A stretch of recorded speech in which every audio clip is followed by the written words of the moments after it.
ಗಜಮುಖದ ಬಗೆ ಗಣಬಗೆ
ನಮಸ್ಕಾರ. ತಾವು ಯಕ್ಷಗಾನ ಕ್ಷೇತ್ರಕ್ಕೆ ಪಾದಾರ್ಪಣೆ ಮಾಡಿದ ಹಿನ್ನೆಲೆಯನ್ನು ಸ್ವಲ್ಪ ವಿವರಣೆ ಕೊಡಿ. ನಮ್ಮಂದ್ರೆ ಕಬಕ ಗ್ರಾಮದಲ್ಲಿ ಸಬ್ಬಣಕೋಡಿ ಅಂತ ನಮ್ಮ ಮನೆ ಹೆಸರು. ಸರಿ. ನಮ್ಮ ತಂದೆ ಇದು ನರಸಿಂಹ ಭಟ್ ಅಂತ, ಅಮ್ಮ ಸಾವಿತ್ರಿ ಅಮ್ಮ. ಹಾಗೆಂತ ತಂದೆಯವರಿಗೆ ಯಕ್ಷಗಾನ ಒಂದು ಮೇಳಗಳನ್ನು ಆಡಿಸುವಂತಹ ಒಂದು ಹವ್ಯಾಸ ಇತ್ತು. ಧರ್ಮಸ್ಥಳ ಮೇಳ, ಕಾಟೀಲು ಮೇಳ, ಆಮೇಲೆ ಕೂಡ್ಲು ಮೇಳ. ಹಾಗೆ ಆ ಸಮಯದಲ್ಲಿ ಪ್ರಸಿದ್ಧ ವೇಷಧಾರಿಗಳಾದಂತಹ ಕುರಿಯ ವಿಠಲ ಶಾಸ್ತ್ರಿಗಳು, ಆಮೇಲೆ ಮಾಡಂಗೈ ಕೃಷ್ಣ ಭಟ್ರು, ಆಮೇಲೆ ಬೋಳಾರ್ ನಾನಶೆಟ್ರು, ಪುತ್ತೂರು ನಾರಾಯಣ ಹೆಗಡೆ, ಇವರೆಲ್ಲ ನಮ್ಮ ಮನೆಯಲ್ಲಿ ಬಂದು ಬಿಡಾರದಲ್ಲಿ ತಂಗ್ತಾ ಇದ್ರು ಮನೆಯಲ್ಲಿ. ಹಾಗೆ ನಾವೆಲ್ಲ ಸಣ್ಣವರು. ಹಾಗೆ ಆ ಯಕ್ಷಗಾನವನ್ನು ನೋಡಿ, ಅವರ ವೇಷಗಳನ್ನು ನೋಡಿ ನನಗೆ ಯಕ್ಷಗಾನದಲ್ಲಿ ತುಂಬಾ ಆಸೆ ಆಯಿತು. ಹಾಗೆ ನಮ್ಮ ತಂದೆಯವರ ಸಹಕಾರ ನನಗೆ ತುಂಬಾ ಇತ್ತು. ನಾವು ಅಣ್ಣ ತಮ್ಮಂದಿರು ಇಬ್ರು. ಹಾಗಾದ್ರೆ ಇಬ್ರು ಕೂಡ ಯಕ್ಷಗಾನಕ್ಕೆ ನಾವು ಪಾದಾರ್ಪಣೆ ಮಾಡಿದ್ದೇವೆ. ಹೌದು. ಹಾಗೆ ತಾವು ಯಕ್ಷಗಾನವನ್ನು ವೃತ್ತಿಯಾಗಿ ಆರಿಸದೇ ಇರ್ದಿದ್ರೆ ಬೇರೆ ಯಾವ ಕ್ಷೇತ್ರವನ್ನು ಆರಿಸಿಕೊಳ್ಳುತ್ತಿದ್ರಿ? ಮತ್ತೆ ಅದಕ್ಕೆ ಕಾರಣ ಏನು? ಆದ್ರೆ ನನಗೆ ಯಕ್ಷಗಾನದ ಹವ್ಯಾಸ ಅಥವಾ ವೃತ್ತಿಯನ್ನು ನಾನು ಮಾಡಬೇಕು ಅಂತಲೇ ಬಾಲ್ಯದಲ್ಲಿ ಇದರಲ್ಲಿ ಆಸೆ ಇತ್ತು. ಬೇರೆ ವೃತ್ತಿಯ ಬಗ್ಗೆ ನನಗೆ ಆಸೆ ಇಲ್ಲ. ಯಕ್ಷಗಾನದಿಂದ ಬಗ್ಗೆ ನನಗೆ ಈಗ ತುಂಬಾ ಒಳ್ಳೆಯ ಉಪಕಾರ ಆಗಿದೆ, ಹೆಸರು ಬಂದಿದೆ. ಹಾಗೆ ಯಕ್ಷಗಾನ ಕ್ಷೇತ್ರವನ್ನು ಹೊಟ್ಟೆಪಾಡಿಗಾಗಿ ಆಯ್ಕೆ ಮಾಡುವ ಯುವಕರಿಗೆ ನಿಮ್ಮ ಸಲಹೆ ಏನು? ಅಂದ್ರೆ ಯಾವ ಮನೋಧರ್ಮದಿಂದ ಮುಂದುವರಿದರೆ ಅವರಿಗೆ ಇಲ್ಲಿ ಏಳಿಗೆ ಸಾಧ್ಯ ಆದಿತ್ತು? ಆದ್ರೆ ಯಕ್ಷಗಾನದಲ್ಲಿ ಯಾವುದೇ ಕಲಾವಿದನಿಗೆ ಹೊಟ್ಟೆಪಾಡಾದ್ರೂ ಕೂಡ ಅದು ವೃತ್ತಿಯಾಗಿ ಬೇಕಾದಷ್ಟು ಸಂಪಾದನೆ ಮಾಡಬಹುದು. ಯಾವುದಿದ್ರು ಕೂಡ ಕಲಾವಿದರಿಗೆ ನಾನೊಂದು ಹೇಳೋದು, ಈಗಿನ ಕಲಾವಿದರಿಗೆ ಬಹಳಷ್ಟು ಪುಸ್ತಕಗಳನ್ನು ಓದಬೇಕು. ಯಕ್ಷಗಾನದಲ್ಲಿ ಪ್ರಸಿದ್ಧ ವೇಷಧಾರಿಯಾಗಿದ್ರೆ ಖಂಡಿತವಾಗಿ ಸಂಪಾದನೆ ಮಾಡಬಹುದು. ಈ ಯಕ್ಷಗಾನದ ಶಾಸ್ತ್ರೀಯತೆ ಅಥವಾ ಪಾರಂಪರಿಕ ಯಕ್ಷಗಾನ ಅಥವಾ ಸಾಂಪ್ರದಾಯಿಕ ಯಕ್ಷಗಾನದ ಗುಣಲಕ್ಷಣಗಳೇನು? ಅಂದ್ರೆ ನಾನು ಮೆಚ್ಚುವುದು ಪಾರಂಪರಿಕ ಯಕ್ಷಗಾನವನ್ನು ಮೆಚ್ಚುತ್ತಾ ಇದ್ದೇನೆ. ಆದ್ರೆ ಈಗಿನ ಯಕ್ಷಗಾನವನ್ನು ನಾನು ಮೆಚ್ಚುವುದು. ಅದೇ ಈಗಿನ ಯಕ್ಷಗಾನಕ್ಕೂ ಪಾರಂಪರಿಕ ಯಕ್ಷಗಾನಕ್ಕೂ ವ್ಯತ್ಯಾಸ ಇದೆ. ತುಂಬಾ ವ್ಯತ್ಯಾಸಗಳುಂಟು. ಈಗಿನ ಯಕ್ಷಗಾನಗಳು ಬಹಳಷ್ಟು ವೇಗಗತಿಯಲ್ಲಿ ಯಕ್ಷಗಾನಗಳು ಹೋಗ್ತಾ ಇದೆ. ಅಂದ್ರೆ ವೇಷಗಳ ಕ್ರಮಗಳು, ಕುಣಿಯುವ ಕ್ರಮಗಳು, ಆಮೇಲೆ ಪ್ರವೇಶಗಳ ಕ್ರಮಗಳು ಎಲ್ಲ ವ್ಯತ್ಯಾಸ ಆಗಿದೆ. ಆದರೆ ಪರಂಪರೆಯಲ್ಲಿ ಯಕ್ಷಗಾನಕ್ಕೆ ಹೀಗೆ ಪ್ರವೇಶ ಅಂತಲೇ ಉಂಟು. ಹಾಗೆ ಯಕ್ಷಗಾನದ ಯಾವ ಎಲ್ಲ ಅಂಗಗಳನ್ನು ತಾವು ತಿಳಿದಿದ್ದೀರಿ? ಆಮೇಲೆ ವೇಷಧಾರಿಯೇ ಆಗ್ಲಿಕ್ಕೆ ಏನು ಕಾರಣ, ಮತ್ತೆ ಅದರ ಅಭ್ಯಾಸದ ಹಿನ್ನೆಲೆಯನ್ನು ಸ್ವಲ್ಪ ಹೇಳಿ. ಅಂದ್ರೆ ನಾನು ಯಕ್ಷಗಾನದಲ್ಲಿ ನಮ್ಮ ಗುರುಗಳಾದಂತಹ ಪಟ್ರಿಚಂದು ಅವರ ವೇಷವನ್ನು ನಾನು ಮೆಚ್ಚಿ ಇದಕ್ಕೆ ಪಾದಾರ್ಪಣೆ ಮಾಡುವುದಕ್ಕೆ ಕಾರಣ ಒಂದು. ಇನ್ನೊಂದು, ಯಕ್ಷಗಾನದಲ್ಲಿ ನನಗೆ ಹಿಮ್ಮೇಳ ಆಮೇಲೆ ಭಾಗವತಿಗೆ ಎಲ್ಲವೂ ಗೊತ್ತು. ಹಾಗೆಂತ ನಾನು ರಂಗದಲ್ಲಿ ಯಕ್ಷಗಾನವನ್ನು ವೇಷಧಾರಿಯಾಗಿ ನಾನು ಆಯ್ಕೆ ಮಾಡಿಕೊಂಡು ಬಂದಿದ್ದೇನೆ. ಯಾಕಂದ್ರೆ ನಾನು ಧರ್ಮಸ್ಥಳ ಲಲಿತಾ ಕಲಾ ಕೇಂದ್ರದಲ್ಲಿ 1975 ಅಲ್ಲಿ ಶ್ರೀಯುತ ದಿವಂಗತ ಪಟ್ಟಚಂದ್ರರಲ್ಲಿ ನಾನು ಕಲ್ತವ. ಆ ಸಮಯದಲ್ಲಿ ಗುರುಗಳಿಗೆ ನನಗೆ ನೀನು ಒಳ್ಳೆ ಕಲಾವಿದನಾಗ್ತಿ ಅಂತ ಆಶೀರ್ವಾದವನ್ನು ಮಾಡಿದ್ದಾರೆ. ಹಾಗೆ ನಾನು ಅದನ್ನೇ ವೇಷಧಾರಿಯಾಗಿ ನಾನು ಮುಂದುವರಿದಿದ್ದೆ. ವೇಷಧಾರಿಯಾಗಿ ಎಷ್ಟು ವರ್ಷ ನೀವು ರಂಗದಲ್ಲಿದ್ರಿ? ಸಾಮಾನ್ಯ 15 ವರ್ಷಗಳವರೆಗೆ ವೇಷಧಾರಿಯಾಗಿ ಇದ್ದೆ. ಆಮೇಲೆ ನೀವು ಯಕ್ಷಗಾನದ ಗುರುಗಳಾಗಲಿಕ್ಕೆ ಕಾರಣ ಏನು? ಅಂದ್ರೆ ನಮ್ಮಲ್ಲಿ ಕಟೀಲು ಮೇಳದಲ್ಲಿ ನಾನು ತಿರುಗಾಟವನ್ನು ಮಾಡಿದ್ದೀನಿ, ಕರ್ನಾಟಕವನ್ನು ಮಾಡಿದ್ದೀನಿ. ಬಳಿಕ ಅಲ್ಲಿ ಏನೋ ಒಂದು ಸಮಸ್ಯೆ ಬಂತು ನನಗೆ. ಯಕ್ಷಗಾನದಲ್ಲಿ ಅದು ಪಾತ್ರ ಪರಿಚಯ ಹಂಚೋಣದಲ್ಲಿ ಮತ್ತೊಂದು. ಹಾಗಾದ್ರೆ ಯಕ್ಷಗಾನದ ರಾಜಕೀಯ. ಹೌದು.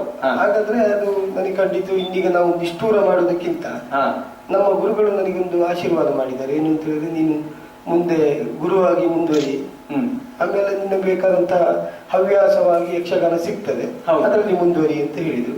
ಮತ್ತೆ ನನಗೆ ತುಂಬಾ ಕರೆಗಳು ಬಂತು ಯಕ್ಷಗಾನ ಹೇಳಿಕೊಡುವುದಕ್ಕೆ.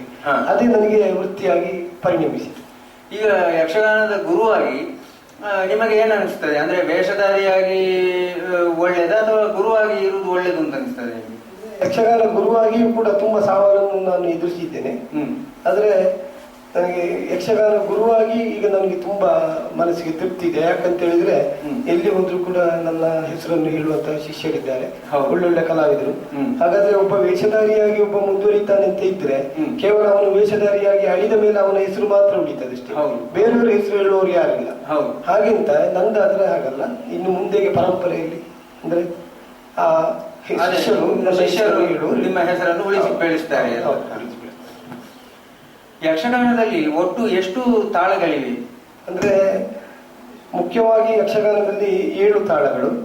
ಆದ್ರೆ ಅದಕ್ಕೆ ಉಪತಾಳಗಳು ಅಂತ ಬರ್ತದೆ. ಹಾಗಾದ್ರೆ ನಾವೊಂದು ಕುದುರೆಕೊಲ್ಲು ರಾಮಭಟ್ರ ಪುಸ್ತಕದಲ್ಲಿ ಉಲ್ಲೇಖ ಮಾಡಿದ ಹಾಗೆ ಒಂದು 14 ತಾಳಗಳು ಹುಟ್ಟು ಬರ್ತದೆ. ಅಂದ್ರೆ ಯಕ್ಷಗಾನದ್ದೇ ತಾಳಗಳು. ಯಕ್ಷಗಾನದ್ದೇ ತಾಳಗಳು. ಯಕ್ಷಗಾನಕ್ಕೆ ನೃತ್ಯ, ಸಂಗೀತ, ಸಾಹಿತ್ಯ ಆದಿಯಾಗಿ ಬೇರೆ ಬೇರೆ ವಿಚಾರಗಳು ಸೋದರ ಕಲೆಗಳಿಂದ ಎರವಲು ಬರ್ತಾ ಇದೆ. ಈ ಎರವಲು ಬೇಕು ಅಂತಾದ್ರೆ ಎಷ್ಟು ಬೇಡ ಅಂತಾದ್ರೆ ಯಾಕೆ ಬೇಡ? ಯಕ್ಷಗಾನದಲ್ಲಿ ಭಾಗವತಿಗೆಯಲ್ಲಿ ಸಂಗೀತವನ್ನು ಅಳವಡಿಸುವಂತದ್ದು ಅದು ಬಹಳ ಒಂದು ಒಳ್ಳೆ ಅಭಿಪ್ರಾಯಗಳು, ಒಳ್ಳೆ ಕೆಲಸ, ಒಳ್ಳೆ ಸುಶ್ರಾವ್ಯವಾಗಿ ಕೇಳಿಸ್ತಾ ಇರ್ತದೆ. ಹಾಗೆಂತ ಯಕ್ಷಗಾನದಲ್ಲಿ ನಾಟಕೀಯ ಶೈಲಿಗಳು ಕೆಲವು ಬರ್ತಾ ಉಂಟು, ಹಾಡುಗಳು, ಆಮೇಲೆ ಚೆಂಡೆ, ಮೃದಂಗದ ಪೆಟ್ಟುಗಳು, ಅದೆಲ್ಲ ಒಳ್ಳೇದಲ್ಲ ಅಂತ ನನ್ನ ಅಭಿಪ್ರಾಯ. ಯಕ್ಷಗಾನದಲ್ಲಿ ಒಟ್ಟು ಎಷ್ಟು ಮಟ್ಟುಗಳಿವೆ? ಅಂದ್ರೆ ಮಟ್ಟುಗಳ ಬಗ್ಗೆ ನಾನು ಅಷ್ಟು ಇಷ್ಟರವರೆಗೆ ಅದರ ಬಗ್ಗೆ ಉಲ್ಲೇಖ ಮಾಡಿದ್ದಿಲ್ಲ. ಯಾಕಂತ ಹೇಳಿದ್ರೆ ಅದರ ಬಗ್ಗೆ ತುಂಬಾ ಮಟ್ಟುಗಳಿವೆ ಯಕ್ಷಗಾನದಲ್ಲಿ. ಹಾಗೆ ಅಂತ ನಾನು ಅದನ್ನು ಇಷ್ಟು ಅಂತ ಲೆಕ್ಕ ಮಾಡಿಲ್ಲ ಸ್ಪಷ್ಟವಾಗಿ. ಸರಿ. ಪುರಾಣೇತರ ಪ್ರಸಂಗಗಳು ಯಕ್ಷಗಾನಕ್ಕೆ ಪೂರಕವೇ ಅಥವಾ ಮಾರಕವೇ? ಅಂದ್ರೆ ಅದು ಮಾರಕವೇ. ಹಾ. ಯಾಕಂತ ಹೇಳಿದ್ರೆ ನಾನು ಒಂದು ಅಭಿಪ್ರಾಯ ಮಾಡಿದ್ದೇನೆ, ಯಕ್ಷಗಾನದಲ್ಲಿ ಮೊದಲು ಕಲಾವಿದರ ಬೆಳವಣಿಗೆ ಆಗ್ತಾ ಇತ್ತು. ಯಾಕಂತ ಹೇಳಿದ್ರೆ ಪುರಾಣ ಪ್ರಸಂಗಗಳನ್ನು ಅಳವಡಿಸಿದಾಗ, ಕಥೆಯನ್ನು ಆಡಿದಾಗ ಒಬ್ಬ ಬಾಲ ಕಲಾವಿದನಿಗೆ ಪುರಾಣದ ಜ್ಞಾನ ಬರ್ತದೆ, ಕಲಾವಿದನು ಬೆಳಗುವುದಕ್ಕೆ ಕಾರಣ ಆಗ್ತದೆ. ಸರಿ. ಹಾಗೆಂತ ತುಳು ಪ್ರಸಂಗಗಳು, ಗ್ರಾಮ್ಯ ಪ್ರಸಂಗಗಳು ಬಂದದ್ರಲ್ಲಿ ಕಲಾವಿದರ ಬೆಳವಣಿಗೆ ಗೌಣ ಕೌಂಟಿನ್ ಆಗ್ತದೆ. ಹಾಗಾದ್ರಿಂದ ಅದು ಒಳ್ಳೇದಲ್ಲ, ಪುರಾಣ ಪ್ರಸಂಗಗಳೇ ಒಳ್ಳೆಯದು. ಅಂದ್ರೆ ನಾನು ಒಂದು ವಿಷಯ ಹೇಳ್ತೇನೆ. ನಾನು ಸಾಮಾನ್ಯ ಗುರುವಾಗಿ ಒಂದು 32 ವರ್ಷಗಳಾಯ್ತು. ಈ 32 ವರ್ಷದ ಇದರಲ್ಲಿ ನನ್ನ ಮಕ್ಕಳಿಗೆ ಯಾವುದೇ ಹೊಸ ಪ್ರಸಂಗಗಳನ್ನು ನಾನು ಆಡಿಸಿದ್ದಿಲ್ಲ, ಪುರಾಣ ಪ್ರಸಂಗಗಳನ್ನೇ ಆಡಿಸಿದ್ದೇನೆ. ಆದ್ರೆ ನನಗೆ ಒತ್ತಾಯ ಉಂಟು, ನೀವು ತುಳು ಪ್ರಸಂಗದಲ್ಲಿ ಯಾಕೆ ನಿರ್ದೇಶನ ಮಾಡಬಾರ್ದು, ಹೊಸ ಕಥೆಗಳು. ಆದ್ರೆ ನಂದು ಒಂದೇ ಒಂದು, ನಮ್ಮ ಗುರುಗಳು ಪರಂಪರೆಯ ಒಬ್ಬರು ವೇಷಧಾರಿಗಳು. ಆದ್ರೆ ಗುರುಗಳು ನನಗೆ ಹೇಳಿದ್ದಾರೆ, ಯಕ್ಷಗಾನ ಕಲೆಗೆ ಅಪಚಾರವನ್ನು ತರುವುದಿದ್ರೆ ನೀವು ಅದನ್ನು ಮಾಡಬೇಡಿ. ಹೌದು, ಸರಿಯಾದ ಮಾತು. ಗುರುಗಳ ಆಶೀರ್ವಾದ ಉಂಟು, ಅವರು ಹೇಳಿದ್ದಾರೆ, ಅದನ್ನು ನಾನು ಪಾಲಿಸ್ತಾ ಇದ್ದೇನೆ. ಆಮೇಲೆ ನನಗೂ ಅದು ತುಂಬಾ ವಿರೋಧ ಕಾಣ್ತದೆ. ಯಾಕಂತ ಹೇಳಿದ್ರೆ ಮಕ್ಕಳು ಯಕ್ಷಗಾನದಲ್ಲಿ ತಮ್ಮನ್ನು ತಾವು ತೊಡಗಿಸಿದಾಗ ಹೊಸ ಕಥೆಗಳನ್ನು ಕೊಟ್ಟ ಕೂಡಲೇ ಅವರಿಗೆ ಅದೇ ಬರ್ತದೆ, ಪುರಾಣದ ಜ್ಞಾನ ಬರುವುದಿಲ್ಲ. ಪುರಾಣದ ಜ್ಞಾನ ಬರ್ಬೇಕಾದ್ರೆ ಪುರಾಣ ಪ್ರಸಂಗಗಳನ್ನೇ ನಿರ್ದೇಶನ ನಮ್ಮ ಮಕ್ಕಳಿಗೆ. ಹಾಗೆ ವೇಷಧಾರಿಯಾಗಿ ಯಕ್ಷ ಗುರುವಾಗಿ ತಮಗೆ ಎದುರಾದ ಸವಾಲುಗಳೇನು? ವೇಷಧಾರಿಯಾಗಿ ನಾನು ತುಂಬಾ ಸವಾಲನ್ನು ಎದುರಿಸಿದ್ದೇನೆ. ಯಾಕಂದ್ರೆ ನಾನು ಮೇಳದಲ್ಲಿ ಎಲ್ಲರಿಗೂ ಬಹಳ ಪ್ರೀತಿಯ ಒಬ್ಬ ಕಲಾವಿದ. ಭಾಗವತರು, ಬಲಿಪ ನಾರಾಯಣ ಭಾಗವತರು, ನೆಡ್ಲೆ ನರಸಿಂಹಭಟ್ರು, ದಾಮೋದರ ಮಂಡೇಚರು, ಬೋಳಾರ ನಾರಾಯಣ ಶೆಟ್ಟರು, ಕೋಳಿಯೂರು ರಾಮಚಂದ್ರ ರಾಯರು, ಅಳಿಕ ರಾಮೇರೇಗಳು ಕರ್ನಾಟಕ ಮೇಳದಲ್ಲಿ. ಹಾಗಾದ್ರೆ ಎಲ್ಲಾ ಕಲಾವಿದರಿಗೂ ನನ್ನ ಮೇಲೆ ತುಂಬಾ ಪ್ರೀತಿ ಇತ್ತು. ಹಾಗೆಂತ ನಾನು ವೇಷಧಾರಿಯಾಗಿ ಮುಂದುವರಿತಾ ಬಂದಾಗ ಕೆಲವು ವೇಷಧಾರಿಗಳು ನನಗೆ ಸ್ವಲ್ಪ ಉಪದ್ರ ಮಾಡ್ತಾ ಇದ್ರು. ಯಾಕಂದ್ರೆ ಅವರಿಗೆ ಯಾಕೆ ಆ ವೇಷ ಕೊಡಬೇಕು, ಯಾಕೆ ಈ ವೇಷ ಕೊಡಬೇಕು ಅಂತ ಹೇಳ್ತಾ ಇದ್ರು. ಆ ಮೂಲಕವಾಗಿ ಸವಾಲನ್ನು ಎದುರಿಸಿದ್ದೇನೆ. ಅದರಲ್ಲಿ ಹೆಚ್ಚು ಗುರುವಾಗಿ ನಾನು ತುಂಬಾ ಸವಾಲನ್ನು ಎದುರಿಸಿದ್ದೇನೆ. ಯಾವ ರೀತಿ ಅಂತ ಹೇಳಿದ್ರೆ, ನಾನು ಈ ಯಕ್ಷಗಾನ ಕೇಂದ್ರವನ್ನು ನಾನು ನಮ್ಮ ಮನೆಯಲ್ಲಿ ಕೆಲವು ಮಕ್ಕಳಿಗೆಲ್ಲ ಉಚಿತವಾಗಿ ನಾನು ಯಕ್ಷಗಾನವನ್ನು ಹೇಳಿಕೊಟ್ಟು ಊಟವನ್ನು ಕೊಟ್ಟು ಮೇಳಕ್ಕೆ ಕಳಿಸ್ತಾ ಇದ್ದೆ. ಹಾಗಾದ್ರೆ ನನಗೊಂದು ಕಂಡಿತು, ಇದನ್ನು ಮನೆಯಲ್ಲಿ ಮಾಡುವುದು ಯಾಕೆ, ಮನೆ ನಮ್ಮ ಹೆಂಡತಿಗೆ ತೊಂದರೆ, ಯಾಕೆಂದ್ರೆ ಬೇಯಿಸಿ ಹಾಕುವ ಕೆಲಸ, ಕುಟುಂಬ ವರ್ಗದವರಿಗೆ ತೊಂದರೆ. ಹಾಗಾದ್ರಿಂದ ನಾನೊಂದು ನನ್ನ ಹೆಂಡತಿಯಲ್ಲಿ ಹೇಳಿದೆ, ನಿನಗೆ ನಾನು ಉಪದ್ರ ಮಾಡುವುದಿಲ್ಲ, ಅವಳಿಗೆ ಅಂದ್ರೆ ಆರೋಗ್ಯ ಸ್ವಲ್ಪ ಇದುಂಟು.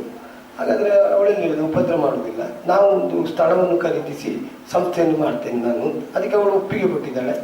ಆ ರೀತಿಯಾಗಿ ನಾವು ಎಲ್ಲರೂ ಒಂದು ಸ್ಥಳವನ್ನು ಇಲ್ಲಿ ಪೆರ್ಲದಲ್ಲಿ ಖರೀದಿಸಿ ನಾನು ಯಕ್ಷಗಾನ ಕೇಂದ್ರವನ್ನು ಮಾಡ್ತೇನೆ ಅಂತ ನಮ್ಮ ಗುರುಗಳಲ್ಲಿ ನಾನು ಹೇಳಿಕೊಂಡಾಗ ಅವರು ನನಗೆ ಆಶೀರ್ವಾದ ಮಾಡಿದ್ರು. ಆಮೇಲೆ ಅವರು ಹಸ್ತಂಗತರಾದ್ರು. ಹಸ್ತಂಗತರಾದ ಮೇಲೆ ಅವರಲ್ಲಿ ನಾನು ಅಂದ್ರೆ ಅವರು ಮೊದಲೇ ಹೇಳಿದ್ದೇನೆ, ನಾನು ನಿಮ್ಮ ಹೆಸರಿನಲ್ಲಿ ನಾನು ಸಂಸ್ಥೆ ಮಾಡುದು ಅಂತ. ಹಾಗಾದ್ರೆ ಅವರು ಒಪ್ಪಿಗೆಯನ್ನು ಕೊಟ್ಟಿದ್ದಾರೆ. ಅವರ ಮಗ ಪದ್ಮನಾಭ ಅಂತ ಇದ್ದಾರೆ ಇಲ್ಲಿ ಸುಬ್ರಹ್ಮಣ್ಯದಲ್ಲಿ, ಪದ್ಮನಾಭ ಶೆಟ್ಟಿಗಾರರು, ಎಲ್ಲರೂ ಕೂಡ ನನಗೆ ಒಪ್ಪಿಗೆಯನ್ನು ಕೊಟ್ಟಿದ್ದಾರೆ. ಮತ್ತೆ ಅವರ ಹೆಂಡತಿ ಕೂಡ ಹಾಗೆ, ಅವರ ಕಾಲನ್ನು ನಾನು ಹಿಡಿದು ನಮಸ್ಕರಿಸಿ ಇಲ್ಲಿ ಶಿಲಾನ್ಯಾಸ ಕಾರ್ಯಕ್ರಮವನ್ನು ನಾವು ಮಾಡಿಸಿದ್ದೇವೆ ಬಲಿಪ ನಾರಾಯಣ ಭಾಗವತರ ಮೂಲಕವಾಗಿ. ಹಾಗೆ ಈ ಸಂಸ್ಥೆಯನ್ನು ಮಾಡಿದಾಗ ತುಂಬಾ ಜನ ನನಗೆ ಉಪದ್ರ ಮಾಡಿದ್ದಾರೆ, ಪೇಪರ್ನಲ್ಲಿ ಹಾಕಿದ್ದಾರೆ. ಯಾಕೆಂದ್ರೆ ಇದನ್ನು ಮಾಡುವುದು, ಸಪ್ಪಣಕೋಡಿಯವರು ಮಾಡುವುದು ಇದು ಸರಿ, ಇದು ಆಗುವುದಿಲ್ಲ, ಇದು ಸುಮ್ಮನೆ, ಯಾರು ಇದಕ್ಕೆ ಧನ ಸಹಾಯ ಕೊಡಬೇಡಿ ಅಂತೆಲ್ಲ ತುಂಬಾ ಉಪದ್ರ ಮಾಡಿದ್ದಾರೆ. ಆದ್ರೆ ಆ ಸವಾಲನ್ನು ನಾನು ಎದುರಿಸಿ ಎಲ್ಲವನ್ನು ನಾನು ಹಿಂದೆ ಹಾಕಿದ್ದೇನೆ. ಯಾಕಂತ ಹೇಳಿದ್ರೆ ನನಗೆ ಸಾಮಾನ್ಯ 1,500 ಶಿಷ್ಯ ವರ್ಗದವರು ಇದ್ದಾರೆ ಆಗ, ಈಗ ಹೆಚ್ಚಾಗದಲ್ಲಿ. ಹೌದು, ಆ 1,500 ಶಿಷ್ಯ ವರ್ಗದವರ ಮೇಲೆ ನನ್ನ ಮೇಲೆ ಪ್ರೀತಿ ಉಂಟು. ಆಮೇಲೆ ಅವರ ಸಂಬಂಧಿಕರಿಗೆ ನನ್ನ ಮೇಲೆ ಪ್ರೀತಿ ಉಂಟು. ಮತ್ತೆ ಕಲಾಭಿಮಾನಿಗಳಿಗೆ ನನ್ನ ಮೇಲೆ ತುಂಬಾ ಪ್ರೀತಿ ಇದೆ. ಅದರಿಂದ ಎಲ್ಲರೂ ನನಗೆ ಇದಕ್ಕೆ ಸಹಕಾರ ಕೊಟ್ಟಿದ್ದಾರೆ. ಆ ಮೂಲಕ ಸವಾಲು ಎದುರಿಸಿದೆ ಗುರುವಾಗಿ. ಯಕ್ಷಗಾನ ಹಿಮ್ಮೇಳ ಪರಿಕರಗಳು ಅಂದ್ರೆ ಮದ್ದಳೆ, ಚೆಂಡೆ ಅಥವಾ ಯಕ್ಷಗಾನದ ವೇಷಭೂಷಣಗಳು ಇತ್ಯಾದಿಗಳಲ್ಲಿ ಆಗಿರುವಂತಹ ಗಮನಾರ್ಹ ಬದಲಾವಣೆಗಳು ಏನು ಅಂತ ನಿಮ್ಗೆ ಅನಿಸ್ತದೆ? ಈಗ ಕಳೆದ ಹಲವಾರು ವರ್ಷಗಳಲ್ಲಿ ನೀವು ಯಕ್ಷಗಾನ ಇದರಲ್ಲಿ ಇದ್ದೀರಿ, ಇದರಿಂದ ಉಂಟಾಗಿರಬಹುದಾದ ಪರಿಣಾಮ ಏನು? ಹೌದು, ಅಂದ್ರೆ ಮೊದಲೆಲ್ಲ ಮದ್ದಳೆ ಅಂತಲೇ ಇತ್ತು. ಹೌದು, ಯಕ್ಷಗಾನದಲ್ಲಿ ನಾವೆಲ್ಲ ಬಾಲ್ಯದಲ್ಲಿರುವಾಗ ಮದ್ದಳೆ ಅಂತಲೇ ಇತ್ತು. ಆದ್ರೆ ಈಗ ಏನಾಗಿದೆ ಅಂತ ಹೇಳಿದ್ರೆ ಮೃದಂಗದ ಗುತ್ತಿಗೆ ಮದ್ದಳೆಯನ್ನು ಮುಚ್ಚಿಗೆ ಮಾಡ್ತಾರೆ. ಹೀಗೆ ಇದು ವ್ಯತ್ಯಾಸಗಳು ಬಂದಿದೆ. ಸರಿ. ಚೆಂಡೆಯಲ್ಲಿ ಬದಲಾವಣೆ ಅಂತ ಹೆಚ್ಚು ಬರಲಿಲ್ಲ. ಅದು ಅದೇ ರೀತಿಯಲ್ಲಿ ಉಂಟು. ಚೆಂಡೆಗಳು ನುಡಿಸುವುದರಲ್ಲಿ ಬದಲಾವಣೆ, ಅದು ವಿಷಯ ಬೇರೆ, ಅದು ಅವರ ಸ್ವಂತಿಕೆಯ ವಿಷಯ. ಆಮೇಲೆ ವೇಷಭೂಷಣಗಳಲ್ಲಿ ಕೆಲವು ವೇಷಗಳು ವ್ಯತ್ಯಾಸಗಳು ಬಂದಿದೆ. ಆದ್ರೆ ಅದು ಸಾಮಾನ್ಯ. ಈಗ ಪಂಚವಟಿಯಲ್ಲಿ ರಾಮನ ಪಾತ್ರ ಮೈ ಬಿಟ್ಟು ಮಾಡ್ತಾರೆ, ಆದ್ರೆ ನಾಟಕೀಯವಾಗಿ. ಆದ್ರೆ ಅದನ್ನು ಅಂತ ವೇಷಗಳು ಚಂದ ಕಾಣ್ತದೆ. ಅದನ್ನು ನಾನು ನೀವು ಯಾವುದು ಒಳ್ಳೆಯ ಬದಲಾವಣೆಗಳು ಅದನ್ನ ನಾವು ಬೆಂಬಲಿಸ್ತೇನೆ. ಹೌದು, ಆ ಒಳ್ಳೆಯ ಬದಲಾವಣೆಯನ್ನು ಬೆಂಬಲಿಸ್ತೇನೆ. ಈ ವರ್ಷ ನಾನು ಕೃಷ್ಣ ಸಭಾದವರ ಯಕ್ಷಗಾನ ಆಗಿತ್ತು. ನನಗೆ ಪರಂಪರೆಯಲ್ಲಿ ಲಕ್ಷ್ಮಣ ಮಾಡ್ಲಿಕ್ಕೆ ಹೇಳಿದ್ರು. ಆದ್ರೆ ನಾನು ತುಂಬಾ ಅದನ್ನು ಖಂಡಿಸಿದೆ. ಯಾಕಂತ ಹೇಳಿದ್ರೆ ಅಲ್ಲಿ ಕಲಾವಿದನಾಗಿ ನಾನು ಅನುಭವಿಸ್ಬೇಕು ಅದನ್ನು. ಯಾಕೆಂತ ಹೇಳಿದ್ರೆ ಅಲ್ಲಿ ಪುಂಡು ವೇಷ, ಭಾಗವತರ ತಾಳ ಬಹಳಷ್ಟು ಓಗದಲ್ಲಿರ್ತದೆ. ನಾಲ್ಕನೇ ತಾಳದಲ್ಲಿ ತಾಳಗಳು ಇರುವಾಗ ಡ್ರೆಸ್ ಕಟ್ಟಿ ಈ ವೇಷಭೂಷಣ ಧರಿಸಿ ಲಕ್ಷ್ಮಣ ಮಾಡಬೇಕು ಅಂತ ಆದ್ರೆ ಅದಕ್ಕೆ ಕಷ್ಟ ಉಂಟು. ಆಗ ನಾನು ಹೇಳಿದೆ, ದಿವಂಗತ ಕುರಿಯ ವಿಠಲ ಶಾಸ್ತ್ರಿಗಳು ಗುರುಗಳು ಅವರು ಇದನ್ನು ಬದಲಾವಣೆ ತಂದದ್ದು. ಈ ವೇಷಭೂಷಣದ ಅವರ ಬದಲಾವಣೆ ತಂದಿರುವಾಗ ಅದಕ್ಕೆ ಅರ್ಥ ಉಂಟು ಅಂತ ನಾನು ಹೇಳಿದೆ. ಆದ್ರೆ ಅವರು ಒಪ್ಪಲಿಲ್ಲ, ನಾನು ಮಾಡಿದ್ದೇನೆ. ಆದ್ರೆ ನಾನು ಆ ದಿವಸ ಒಳ್ಳೆ ಲಕ್ಷ್ಮಣ ಅಂತ ನನಗೆ ಪ್ರತಿಕ್ರಿಯೆ ಬಂದಿದೆ, ಬಹಳಷ್ಟು ಪ್ರತಿಕ್ರಿಯೆ ಬಂದಿದೆ. ಅಂದ್ರೆ ಒಳ್ಳೇದು ಮಾಡಿದ್ದಾರೆ ಸಪ್ಪಣಗುಡಿಯವರು ಅಂತ ನನಗೆ ಬಂದಿದೆ. ಅದು ವಿಷಯ ಬೇರೆ. ಆದ್ರೆ ಅದು ಬದಲಾವಣೆಯಲ್ಲಿ ಕೆಲವು ಅಗತ್ಯವಾದ ಬದಲಾವಣೆ ಸರಿ. ಈಗ ವೇಷಭೂಷಣಗಳಲ್ಲಿ ಕೂಡ ಹಾಗೆ ಮೊದಲೆಲ್ಲ ಒಂದು ಇದರ ಹತ್ರ ಒಂದು ಎಂತ ಚಂದ್ರಹಾಸ ಒಂದು ಇದಿತ್ತು. ಆಮೇಲೆ ಹಲವಾರು ಇಟ್ಟು ಈಗ ಕಂಸ ಕನಸು ಕಟ್ಟುವ ಕಂಸ ಕೇಸರಿ ತಟ್ಟಿ ಮೊದಲು ಇತ್ತು. ನಾನು ಬಾಲ್ಯದಲ್ಲಿ ನೋಡಿದ್ದೇನೆ ಅದನ್ನು. ಹಾಗೆಂತ ಕನಸು ಕಟ್ಟುವಂತಹ ಕಂಸನಿಗೆ ಅರ್ಥ ಉಂಟು ಅಂತ ಕಿರೀಟವನ್ನು ತೆಗೆದ ಮೇಲೆ ಅವ ಆದ್ರೆ ಅದು ಅರ್ಥ ಇದೆ, ಆ ವೇಷ ಅದೇ ಚಂದ ಅಂತ ಬದಲಾವಣೆ ಸರಿ. ಯಕ್ಷಗಾನದಲ್ಲಿ ಚೆಂಡೆ ವಾದಕರನ್ನು ಕೂಡ ಮದ್ಲೆಗಾರ ಅಂತ ಕರೆಯುವುದರ ಕಾರಣ ಏನು ಅಂದ್ರೆ, ಈ ಚೆಂಡೆ ವಾದಕರು ಅಂತ ಹೇಳಿದ್ರೆ ಕೇವಲ ಚೆಂಡೆ ಬಡಿಯುವವನು ಮಾತ್ರ ಅಲ್ಲ, ಅವನು ಮದ್ದಳೆ ನುಡಿಸ್ಲಿಕ್ಕೂ ಅವರಿಗೆ ಗೊತ್ತಿರ್ಬೇಕು. ಹೌದು, ಸುಲ್ತಾನ್ ಅಂತ ಹೇಳ್ತಾರೆ, ಅಂದ್ರೆ ಚೆಂಡೆ ಶುಶ್ರೂಷೆ ಮಾಡುವುದು ಅದು ಗೊತ್ತಿರ್ಬೇಕು. ಇನ್ನೊಂದು, ಯಾವ ಚೆಂಡೆ ವಾದಕನಿದ್ದಾನೋ ಆ ಚೆಂಡೆ ವಾದಕನು ಸ್ತ್ರೀ ವೇಷಗಳ ಮತ್ತೆ ಸೌಮ್ಯ ಪದ್ಯಗಳು ಬರುವಂತಹ ಸಂದರ್ಭದಲ್ಲಿ ಮದ್ದಳೆಗೆ ಕೂತ್ಕೊಳ್ಬೇಕು. ಹಾಗಾದ್ರಿಂದ ಮದ್ದಳೆಗಾರ ಅಂತ ಒಂದು ಹೆಸರು. ಯಕ್ಷಗಾನ ಪ್ರದರ್ಶನಗಳಿಗೆ ಚೆಂಡೆ ಅನಿವಾರ್ಯವೇ? ಅನಿವಾರ್ಯ. ಚೆಂಡೆ ಇಲ್ಲದಿದ್ರೆ ಅದು ನೀರ. ನಾನಂದ್ರೆ ದುಃಖದ ಸನ್ನಿವೇಶ, ಶೃಂಗಾರ ರಸಗಳಿಗೆ ಚೆಂಡೆಯನ್ನು ಈಗ ಬಳಸ್ತಾರೆ. ಆದ್ರೆ ಅದು ಬೇಡ ಅಂತ ನಾನು. ಅದೇ ಈಗ ಚಂಡಮುಂಡರ ವೀಣೆ ಬೆಳೆದಿರ್ಪ ಆ ಎಲ್ಲ ಪದ್ಯಗಳಿಗೆ ಚೆಂಡೆ ಅವಶ್ಯಕತೆ ಇಲ್ಲ ಅನ್ನೋದು ನನ್ನ ಅಭಿಪ್ರಾಯ. ಇಲ್ಲ ಅಂದ್ರೆ ನಾನು ಚಂಡಮುಂಡರು ಮಾಡಿದ್ರೆ ನಮ್ಮನ್ನು ಒಪ್ಪುವ ಮದ್ಲೆಗಾರರಾದ್ರೆ, ಭಾಗವತರಾದ್ರೆ ನಾನು ಹೇಳ್ತೇನೆ ಚೆಂಡೆ ಬೇಡ ಅಂತ ಹೇಳ್ತೇನೆ, ಒಪ್ಪಿಕೊಳ್ತಾರೆ ಅವರು. ನಾನು ಅದನ್ನು ಚೆಂಡೆ ಬೇಡ ಅಂತ ಹೇಳ್ತೇನೆ. ಮೊದಲಲ್ಲಿ ನೀವು ಪದ್ಯ ಹೇಳಿ. ಹೌದು, ಅದು ಮೊದಲೇ ಬಹಳ ಸುಂದರವಾಗಿ ಬರ್ತದೆ. ಸುಂದರವಾಗಿ ಅಂಥ ಸನ್ನಿವೇಶಗಳಿಗೆಲ್ಲ ಚೆಂಡೆ ಅಗತ್ಯ ಇಲ್ಲ. ಈಗ ಎಂದಿರು ಚಿಚಿ ಮಹಮ್ಮಾಯಿ ಅಂತ ಹೇಳುವ ದೇವಿಗೂ ಕೂಡ ಚೆಂಡೆ ಹಿಡಿತಾರೆ, ಆದ್ರೆ ಅಗತ್ಯ ಇಲ್ಲ. ಒಬ್ಬೊಬ್ಬರು ಒಂದೊಂದು ವಿಧವಾಗಿ ಹಿಮ್ಮೇಳವನ್ನು ಕಲಿಸುವುದರ ಕಾರಣವೇನು? ಅಂದ್ರೆ ಬಾಲಪಾಠಕ್ಕೆ ರೂಪುರೇಷೆ ಅಂತ ಏನಾದ್ರೂ ಇದೆಯೇ? ಅಂದ್ರೆ ಹಿಮ್ಮೇಳದಲ್ಲಿ ಬಾಲಪಾಠ ಅಂತ ಇದೆ. ಅಂದ್ರೆ ಆ ನಂತರ ಪ್ರತಿಯೊಬ್ಬ ಮದ್ದಳೆಗಾರರು ಆಗ್ಲಿ ಅವರ ಒಂದು ಕೆಲವು ಪೆಟ್ಟುಗಳನ್ನು ಸ್ವಂತ ಅಂತ ಮಾಡಿರ್ತಾರೆ. ಆ ಮೂಲಕವಾಗಿ ಪಾಠ ಕೊಡುವ ಕಾರಣ ಅದು ಹೊಸತು ಅಂತ ಕಾಣಿಸ್ತದೆ. ಅಂದ್ರೆ ಬಾಲಪಾಠ ಪಂಚಾಂಗ ಒಂದೇ ಎಲ್ಲ ಒಂದೇ. ಒಂದನೇ ಕಾಲ, ಎರಡನೇ ಕಾಲ, ಮೂರನೇ ಕಾಲ ಮತ್ತೆ ನಾಲ್ಕನೇ ಕಾಲ ಅಂತ ನಮ್ಮ ಯಕ್ಷಗಾನದಲ್ಲಿ ಉಂಟು. ಹೌದು. ಈ ಕಾಲ ನಿರ್ಣಯ ಪ್ರಸಂಗಕ್ಕೂ ಅಥವಾ ಹಿಮ್ಮೇಳಕ್ಕೂ ಅಥವಾ ಒಟ್ಟು ಯಕ್ಷಗಾನ ಪ್ರದರ್ಶನಕ್ಕೂ ಅಲ್ಲ ಒಂದು. ಮತ್ತೆ ಇನ್ನೊಂದು, ಈ ಭಿನ್ನತೆಯನ್ನು ತೋರ್ಪಡಿಸುವ ಕ್ರಮ ಹೇಗೆ? ಅಂದ್ರೆ ಒಂದು ರಾತ್ರಿಯಲ್ಲಿ ಬೆಳಗಿನವರೆಗೆ ಯಕ್ಷಗಾನ ನಡೀತದೆ. ಹೌದು. ಎಲ್ಲ ಯಕ್ಷಗಾನದ ಪ್ರದರ್ಶನದಲ್ಲಿಯೂ ಭಾಗವತರು ಆಮೇಲೆ ಕಲಾವಿದರುಗಳಿಗೆ 4 ಕಾಲಗಳು ಅನುಸರಿಸಬೇಕಾಗ್ತದೆ. ಅಂದ್ರೆ ಮುಮ್ಮೇಳ ಹಿಮ್ಮೇಳ ಎಲ್ಲ ಸೇರಿ ಇಡೀ ಪ್ರದರ್ಶನ ಎಲ್ಲರಿಗೂ. ಅದರಲ್ಲಿ 10 ರಿಂದ 12 ಒಂದು ಕಾಲ, 12 ರಿಂದ 2 ಎರಡನೇ ಕಾಲ, 2 ರಿಂದ 4 ಮೂರನೇ ಕಾಲ, 4 ರಿಂದ 6 ನಾಲ್ಕನೇ ಕಾಲ. ಈ ಕಾಲಗಳನ್ನು ಹಂಚುವಾಗ ಭಾಗವತರ ತಾಳಗಳು ಕೂಡ ಅದೇ ರೀತಿ ಹೋಗ್ಬೇಕು. 1ನೇ ಕಾಲ, 2ನೇ ಕಾಲ, 3ನೇ ಕಾಲ, 4ನೇ ಕಾಲ ಅಂತ. ಅಂದ್ರೆ ಲಯದಲ್ಲಿ ಇರ್ಬೇಕು. ಅದು ಮೊದಲಿತ್ತು. ಹಾಗೆಂತ ನನ್ನ ಅನುಭವದಲ್ಲಿ ಈ ಕಾಲಮಿತಿ ಯಕ್ಷಗಾನ ಈಗ ಅಲ್ಲ, ಮೊದಲೇ. ಹೌದೌದು, ಮೊದಲು ಕಾಲಮಿತಿ ಯಕ್ಷಗಾನ ಇದ್ದದ್ದು. ಆ ನಂತರ ಈ ರೀತಿ ಇಡೀ ರಾಜ್ಯ ಪ್ರದರ್ಶನಗಳು. ಕರ್ನಾಟಕ ಮೇಳದಲ್ಲಿರುವಾಗ ನಾವು ಬೊಂಬೈಗೆ ಹೋಗ್ತಾ ಇದ್ದೆವು. ಆಗ ದಾಮೋದರ ಮಂಡೇಚರು ಭಾಗವತರು 4 ಗಂಟೆ ಯಕ್ಷಗಾನವನ್ನು 4 ಕಾಲಗಳಾಗಿ ಹಚ್ಚುತ್ತಾ ಇದ್ರು ಅವರು ತಾಳದಲ್ಲಿ. ಕಾಲಮಿತಿಯಲ್ಲಿ. ಹೌದು. ಅದೇ ಈಗಿನದನ್ನು ನಾನು ಉಲ್ಲೇಖ ಮಾಡುದಿಲ್ಲ. ಈಗಿನದ್ದು ಹೇಗೆ ಅಂತಂದ್ರೆ ಶುರುವಾಗುವಾಗಲೇ 4ನೇ ಕಾಲದಲ್ಲೇ ಶುರುವಾಗಿ ಮಾಡ್ತಾರೆ. ಆದ್ರೆ ಅವರು ಕೇಳುವಾಗ ಹೇಳುದು ಅದನ್ನು ಮುಗಿಸ್ಬೇಕಲ್ಲ ಅಂತ. ಆ ರೀತಿ ಅಲ್ಲ, ಅದನ್ನು ಮುಗಿಸ್ಲಿಕ್ಕೆ ಆಗ್ತದೆ. ಹೌದು ಹೌದು. ತಾಳಗಳಾದ್ರೆ ಆ ಲಯದ ಮುಖಾಂತರ ಅದನ್ನು ಒಂದು ಸಾಮರ್ಥ್ಯ. ಯಾವುದೇ ಪ್ರಸಂಗದ ಯಾವುದೇ ಹಾಡುಗಳಿಗೆ ಇಂಥದ್ದೇ ರೀತಿಯಲ್ಲಿ ಹಾಡಬೇಕು ಎಂಬಂತ ನಿರ್ಧಾರ ಏನಾದ್ರೂ ಉಂಟಾ? ಯಾಕೆಂತಂದ್ರೆ ಬಡಗುತಿಟ್ಟಿನಲ್ಲಿ ಈ ನಿರ್ಣಯ ಉಂಟು, ನಮ್ಮಲ್ಲಿ ಕೂಡ ಉಂಟಾ, ಅದರ ಹಿಂದೆ ಇತ್ತ. ಈಗ ಉದಾಹರಣೆಗೆ ನೋಡಿ, ಬಡಗುತಿಟ್ಟಿನಲ್ಲಿ ಕೇಳು ಭೀಷ್ಮಾಚಾರ್ಯ ಎನ್ನುವ ಪದ್ಯವನ್ನು ಅದು ಯಾವ ಭಾಗವತ ಕೂತರು ಕೂಡ ಅದನ್ನು ಅದೇ ಶೈಲಿಯಲ್ಲಿ ಹಾಡಬೇಕು ಹೊರತು ಅದು ಬೇರೆ ಮಾಡ್ಲಿಕ್ಕಿಲ್ಲ. ನಮ್ಮಲ್ಲಿ ಒಬ್ಬೊಬ್ಬರು ಒಂದೊಂದು ರೀತಿಯಲ್ಲಿ ಹಾಡ್ತಾರೆ. ಆ ಒಂದು ಬದಲಾವಣೆ ಮುಂಚಿನಿಂದ ಇತ್ತ ಅಥವಾ ಭಾಗವತರಿಗೆ ಅದರಲ್ಲಿ ಸ್ವಾತಂತ್ರ್ಯ ಉಂಟಾ, ಹೇಗೆ ಅದು? ಅಲ್ಲ, ಅದು ನಾವೀಗ ಹಿರಿಯ ಮೊದಲಗಾರರಾದ ನರಸಿಂಹಭಟ್ರೊಟ್ಟಿಗೆ ಒಡನಾಟ ಇದ್ದವು, ಬಲಿಪ ಭಾಗವತರೊಟ್ಟಿಗೆ. ಹಾಗಾದ್ರೆ ನಾವು ಬಿಡಾರದಲ್ಲಿ ಇದ್ದಾಗ ಬಲಿಪ ಭಾಗವತರು ಈ ರೀತಿ ನಮಗೆ ಬೋಧನೆಯನ್ನು ಕೊಟ್ಟಿದ್ದಾರೆ. ಏನು ಅಂತ ಹೇಳಿದ್ರೆ, ಯಕ್ಷಗಾನದಲ್ಲಿ ಆಯಾಯ ಹಾಡುಗಳು ಅದೇ ರಾಗ ಬರಬೇಕು. ಹೌದು ಹೌದು. ಉದಾಹರಣೆಗೆ ಈಗ ಇದನ್ನು ಬರ್ತದೆ ಅತಿಕಾಯ ಕಾಳಗದ ಪದ್ಯ, ಮಗಳಾಯ ತಾತ ಇದೆಲ್ಲ, ಅದನ್ನು ಕಾಪಿ ರಾಗದಲ್ಲಿ ಹಾಡ್ತಾರೆ. ಮೊದಲ ಬಲಿಪುರ ಹಾಡ್ತಾರೆ. ಆ ರೀತಿ ಹಾಡುವ ಕ್ರಮ. ಆದ್ರೆ ಈಗ ಭಾಗವತರು ಏನು ಅಂತ ಹೇಳಿದ್ರೆ, ಅವರು ಯಕ್ಷಗಾನದಲ್ಲಿ ರಾಗಗಳನ್ನೇ ಪ್ರಧಾನವಾಗಿ ಇಟ್ಟುಕೊಂಡು ಹಾಡ್ತಾರೆ. ಅದರಿಂದಾಗಿ ಆ ಕ್ರಮಗಳೆಲ್ಲ ತಪ್ಪಿ ಹೋಗಿದೆ. ಭಾವನೆಗಳಿಗೆ ಸಂಬಂಧಪಟ್ಟಲ್ಲ, ಪ್ರಧಾನವಾಗಿ ರಾಗಗಳಿಗೆ ಸಂಬಂಧಪಟ್ಟು. ಯಾಕಂತ ಹೇಳಿದ್ರೆ ನಾವು ಈಗ ಉಲ್ಲೇಖ ಮಾಡಿದ್ರೆ ಸಪ್ಪಣಗೋಡು ರಾಮ ಭಟ್ರು ಹಾಗೆ ಹೇಳಿದ್ರು ಅಂತ ಹೇಳ್ತಾರೆ.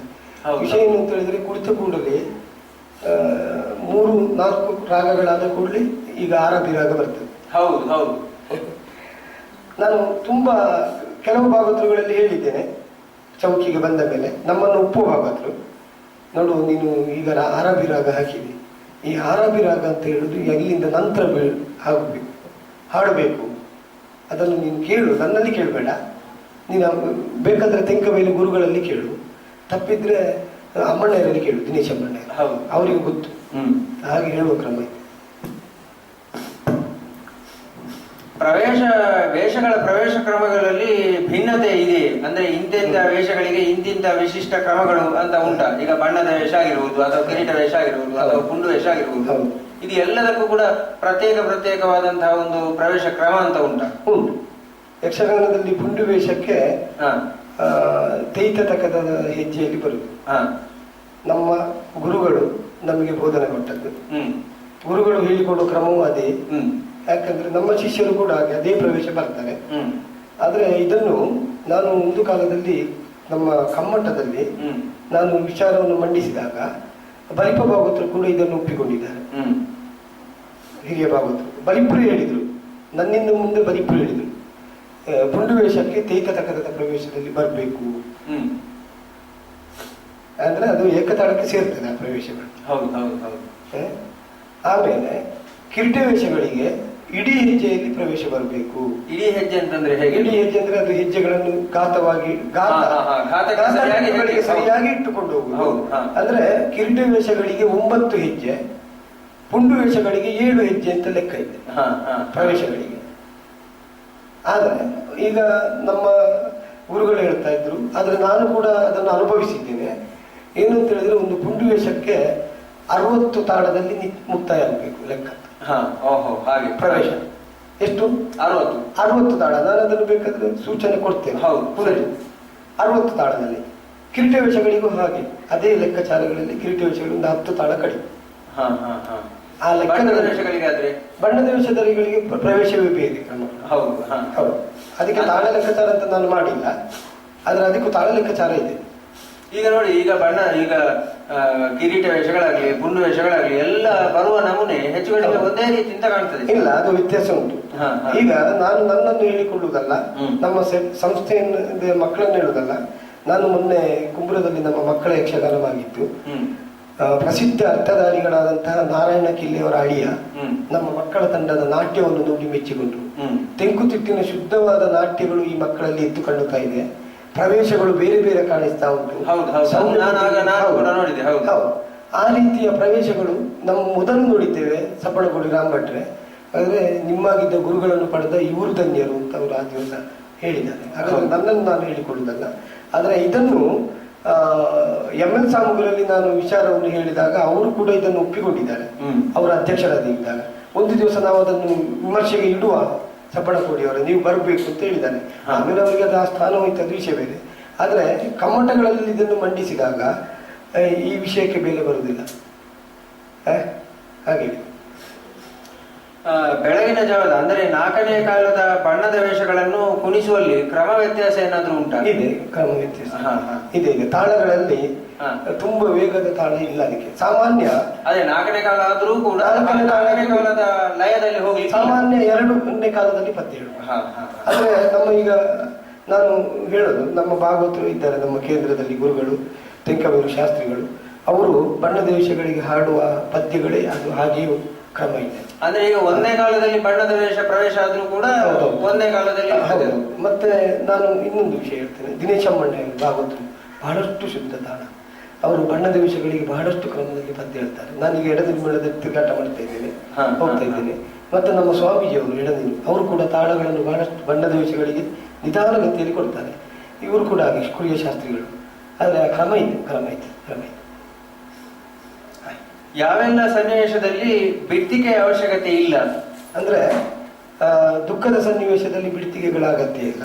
ಅಂದ್ರೆ ಆ ಸನ್ನಿವೇಶಗಳಿಗೆ ಅಗತ್ಯ ಇಲ್ಲ. ಆಮೇಲೆ ಕಥೆಯನ್ನು ಮುಗಿಸುವಂತಹ ಸಮಯದಲ್ಲಿ ಬಿಡ್ತಿಗಳನ್ನು ಕೊಡುವಂತಹ ಅವಶ್ಯಕತೆ ಇಲ್ಲ. ಧೀಂಗಿಣಕ್ಕೂ ಮತ್ತು ಧೀಂಗಿಣದ ನಂತರದ ತಿರುಗುವುದಕ್ಕೂ ಸಂಖ್ಯೆ ನಿರ್ಣಯ ಏನಾದ್ರೂ ಉಂಟಾ? ಅದಿದೆ. ಏನು ಅಂತ ಹೇಳಿದ್ರೆ, ಈಗ ಒಬ್ಬ ಕಲಾವಿದ 50 ದಿಂಗಿಣ ತೆಗೆದ್ರೆ ಹೌದು, ಅದಕ್ಕೆ 25 ಆದ್ರೂ ಸುತ್ತು ತಿರುಗಬೇಕು. ಈಗ ಅವನು 200 ದಿಂಗಿಣ ತೆಗೆದ್ರೆ ಅದೇ ಲೆಕ್ಕಾಚಾರದಲ್ಲಿ ಸುತ್ತು ತಿರುಗಬೇಕು. ಅಂದ್ರೆ ನಾನು ನನ್ನ ಅನುಭವವನ್ನು ಹಂಚಿಕೊಳ್ತೇನೆ. ನಾನು ಪುಂಡುವೇಷದಲ್ಲಿ ಕಠಿಣ ಮೆರೆದಂತಹ ಸಮಯದಲ್ಲಿ ದಿವಂಗತ ಹಿರಿಯ ಮೊದಲಗಾರರು ನರಸಿಂಹ ಭಟ್ರು, ಈರಭಾಗವತರು ಒಟ್ಟಿಗೆ ತಿರುಗಾಟದೆ ಆ ಸಮಯದಲ್ಲಿ. ಆಗ ನಾನು ಪುಂಡುವೇಷದಲ್ಲಿ ಅಭಿಮನ್ಯು ಪಾತ್ರ ಮಾಡಿ ನಾನು ದಿಂಗಿಣ ತೆಗೆದಿದ್ದೇನೆ. ನಾನು ತೆಗೆದಾಗ ಅಲ್ಲಿ ತಿರುಗುವುದು ಕಡಿಮೆ ಆಯಿತು. ನರಸಿಂಹ ಭಟ್ರು ಮಾತ್ರ ಉರುಳಿಕೆ ಆಗ್ತಾ ಇದ್ದಾರೆ. ಆಗ ಅವರು ಹೇಳಿದರು, ಅವರು ಉರುಳಿಕೆಯನ್ನು ನಿಲ್ಲಿಸದೇ ಇರುವಾಗ ನನಗೆ ಅನುಮಾನ ಬಂತು. ಸ್ವಲ್ಪ ಹೊತ್ತು ಮಾಡಿದರು, ಮತ್ತೆ ಮುಕ್ತಾಯ ಕೊಟ್ಟರು. ಆಮೇಲೆ ಬಿಡಾರದಲ್ಲಿ ಕುಳಿತು ಹೇಳಿದರು ನನಗೆ ಈ ವಿಷಯ. ನೋಡು ಸಬಳಗೋಡಿ, ಅದು ಹಾಗೆ ಕುಣಿಯುವುದಲ್ಲ, ಯಕ್ಷಗಾನಕ್ಕೆ ಕ್ರಮ ಉಂಟು. ನೀನು 60 ತಿಂಗಳ ತೆಗೆದಿ, ಹೌದಾ? ನಾನು 60 ತೆಗೆದಿದ್ದೇನೆ ಆ ದಿವಸ. 60 ತಿಂಗಳ ತೆಗೆದ್ರೆ ನೀನು 30 ಆದ್ರೂ ತಿರುಗಬೇಕು. ಈಗ ಏನಾಗಿದೆ, 200-250 ತಿಂಗಳ ತೆಗೆದ್ರು ಕೂಡ ತಿರುಗುವುದು ಒಂದು 5 ಇಲ್ಲ. ನಾನು ನೋಡ್ತಾ ಇದ್ದೇನೆ. ಆದ್ರೆ ಒಂದು ವಿಷಯ ಅದು ಏನಾಗ್ತದೆ ಅಂತಂದ್ರೆ ನಮ್ಗೆ ನೋಡುವವರಿಗೆ ಗೊತ್ತಾಗ್ತದೆ ಇದು ಎಲ್ಲಿಯೋ ಒಂದು ಅಸಹಜತೆ ಕಾಡ್ತಾ ಉಂಟು ಅಂತ ಹೇಳಿ. ಇನ್ನೊಂದು ವಿಚಾರ ನಿಮ್ಮಲ್ಲಿ ಹೇಳುದು, ಪುಂಡುವೇಷ ಅಂತ ಹೇಳಿದ್ರೆ ದಿಂಗಿಣದಲ್ಲಿ ಪುಂಡುವೇಷ ಅಂತ. ಹೌದು. ಅಂದ್ರೆ ನಾನು ಪುಂಡುವೇಷಧಾರಿಯಾಗಿ ನಾನು ಮಿಂಚಿದವ, ನನಗೆ ಗೊತ್ತು. ತುಂಬಾ ಜನ ನನ್ನ ಪುಂಡುವೇಷವನ್ನು ಮೆಚ್ಚುತ್ತಾರೆ. ಆದರೆ ಯಕ್ಷಗಾನದಲ್ಲಿ ದಿಂಗಿಣಕ್ಕೆ ಕ್ರಮ ಉಂಟು. ಆಮೇಲೆ ಒಂದು ಅಭಿಮನ್ಯು ಪಾತ್ರ ಮಾಡಿ ದಿಂಗಿಣವೇ ಪ್ರಧಾನವಲ್ಲ. ಹೌದು ಹೌದು. ಅವ ದಿಂಗಿಣ ಹಾಕುವಂತ ಸ್ಥಳ ಅಂತ ಉಂಟು, ಅಲ್ಲಿ ಹಾಕಬಹುದು. ಅದಕ್ಕೆ ಲೆಕ್ಕ ಇದೆ. ಆ ಸ್ಥಳಕ್ಕೂ ಉದಾಹರಣೆಗೆ ಮಾಲಿಗೆ ಹಬ್ಬವು ಮಾಡುವ ಕೌರವ ವೀರರ ತಲೆಗಳಿದ್ದು ಅಂತ ಹೇಳುವಂತಹ ಸನ್ನಿವೇಶಕ್ಕೆ ಅಭಿಮನ್ಯು ಕೆಲಸ ಮಾಡಬೇಕು. ಅಲ್ಲಿ ತಿಂಗಳವನ್ನು ಹಾಕಬಹುದು. ಹಾಕುವುದಿದ್ರು ಕೂಡ ಅದಕ್ಕೆ ಲೆಕ್ಕಾಚಾರ ಉಂಟು, ಒಟ್ಟು ಕುಣಿಯುವುದಲ್ಲ. ಆಮೇಲೆ ಕೋಟೆಯೊಳಗೆ ಕುಣಿಯುವುದಕ್ಕೂ ಕ್ರಮ ಉಂಟು.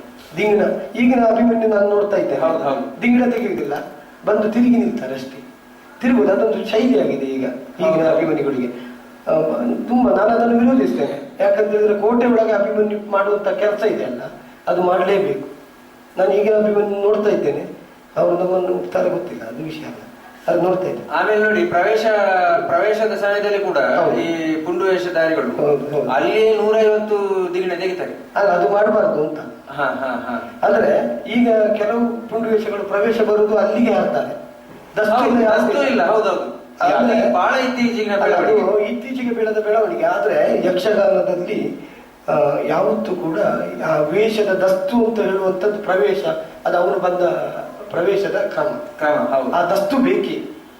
ಯಾಕಂತ ಹೇಳಿದ್ರೆ ಅದು ಕ್ರಮಗಳು ಏನಂದ್ರೆ, ಒಬ್ಬ ರಾಜನಾದವನು, ಒಬ್ಬ ರಾಜಕುಮಾರ ರಂಗ ಪ್ರವೇಶ ಮಾಡಿದ ಅಂತ ಹೇಳುವುದಕ್ಕೆ ದಸ್ತು. ಹೌದು ಹೌದು. ಅಲ್ಲ, ಅದು ಸರಿ. ದಸ್ತು ಬಂದ ಆದ್ಮೇಲೆ ಕೂಡ 100 ದಿಗಿಣ ತೆಗೆಯುವ ಅವಶ್ಯಕತೆ ಇಲ್ಲ ನೋಡಿ. ಲೆಕ್ಕಾಚಾರದ ಪ್ರವೇಶದಲ್ಲಿ ನಮಗೆ ಎಷ್ಟು ಲೆಕ್ಕ. ದಿಗಿಣದಲ್ಲಿ ತುಂಬಾ ಈಗ ಅಭ್ಯಾಸಗಳು ಉಂಟು. ಒಂದು ಕಾಲದಲ್ಲಿ ಹಾಕ್ತಾರೆ, ಆದ್ರೆ ಅದಕ್ಕೆ ಗುತ್ತುಗಳಿಗೆ ಕ್ರಮ ಇಲ್ಲ. ತಾಳದಿಂದ ವೇಗ ಇರ್ತದೆ.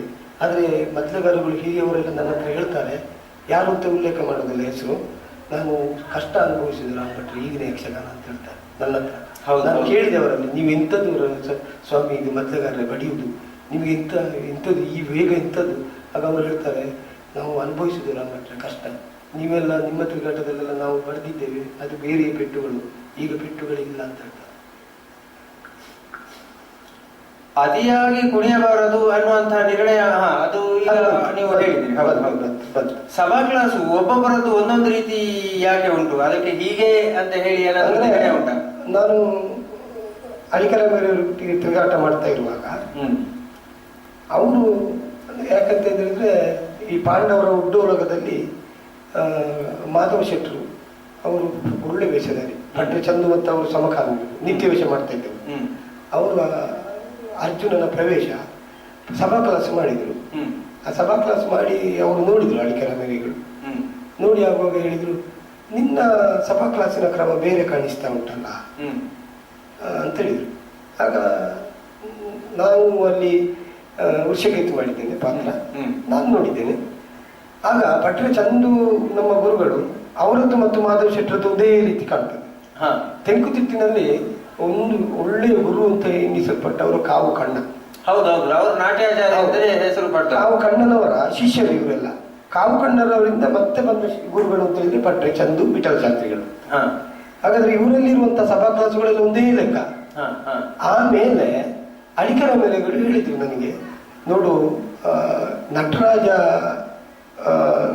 ನಟರಾಜನ ದೃಶ್ಯದ ಕ್ರಮದಲ್ಲಿ ಒಂದು ಸಭಾ ಕ್ಲಾಸ್ ಉಂಟು, ಅದು ನಾನು ಕುಣಿತೇನೆ ಅಂತ ಬಿಡಾರದಲ್ಲಿ ಅವರು ಮಾಧವ ಶೆಟ್ಟರಿಗೆ ನಮಗೆಲ್ಲ ಕುಣಿದು ತೋರಿಸಿದೆ. ಅದಂದ್ರೆ ನಾನು ಕುಣಿದು ತೋರಿಸಬೇಕಾದ್ರೆ ನಟರಾಜನಾಗಿ ಕಾಣಿಸ್ತಾ ಉಂಟು. ಅದು ಅವರ ಶೈಲಿ ಅಂತ ಗೊತ್ತಿಲ್ಲ ನನಗೆ, ಅದೊಂದು ಸಭಾ ಕ್ಲಾಸ್ ಉಂಟು ಅಂತ ಹೇಳಿದ್ದಾರೆ ಅಷ್ಟೇ. ಆಮೇಲೆ ಈಗ ನಾನು ಹೇಳುದಂತ ಹೇಳಿದ್ರೆ, ಯಕ್ಷಗಾನದ ನಾಟ್ಯಗಳನ್ನು ಅವರವರು ಹೇಗೂ ಎಲ್ಲ ಮಾಡಿದ್ದಾರೆ. ಸಭಾ ಕ್ಲಾಸ್ ಅಂತ ಹೇಳುವಂಥದ್ದು ಶುದ್ಧವಾಗಿ ಒಂದೇ, ಯಾವುದು ತೆಂಕುತಿಟ್ಟಿನಲ್ಲಿ ಒಂದೇ ಸಭಾ ಕ್ಲಾಸ್. ಅಂದ್ರೆ ಎಲ್ಲಾ ವೇಷಗಳಿಗೂ ಕೂಡ ಒಂದೇ ಸಭಾ ಕ್ಲಾಸ್, ಬೇರೆ ಬೇರೆ ಇಲ್ಲ. ಒಡ್ಡೋಲಕ ಕ್ರಮಗಳೆಲ್ಲ ಮಾಯವಾಗುತ್ತಿರುವ ಬಗ್ಗೆ ಅಭಿಪ್ರಾಯ ಏನು ನಿಮ್ಮದು? ಮತ್ತೆ ಅದನ್ನು ಉಳಿಸಬೇಕಾದ್ರೆ ಏನ್ ಮಾಡಬಹುದು? ಅದು ಉಳಿಸಬೇಕಂತ ಹೇಳಿದ್ರೆ, ಈ ಕಾಲಮಿತಿ ಯಕ್ಷಗಾನದಿಂದಾಗಿ ಒಡ್ಡೋಲಕಗಳು ಹೋಗಿದೆ ಈಗ ಒಂದು.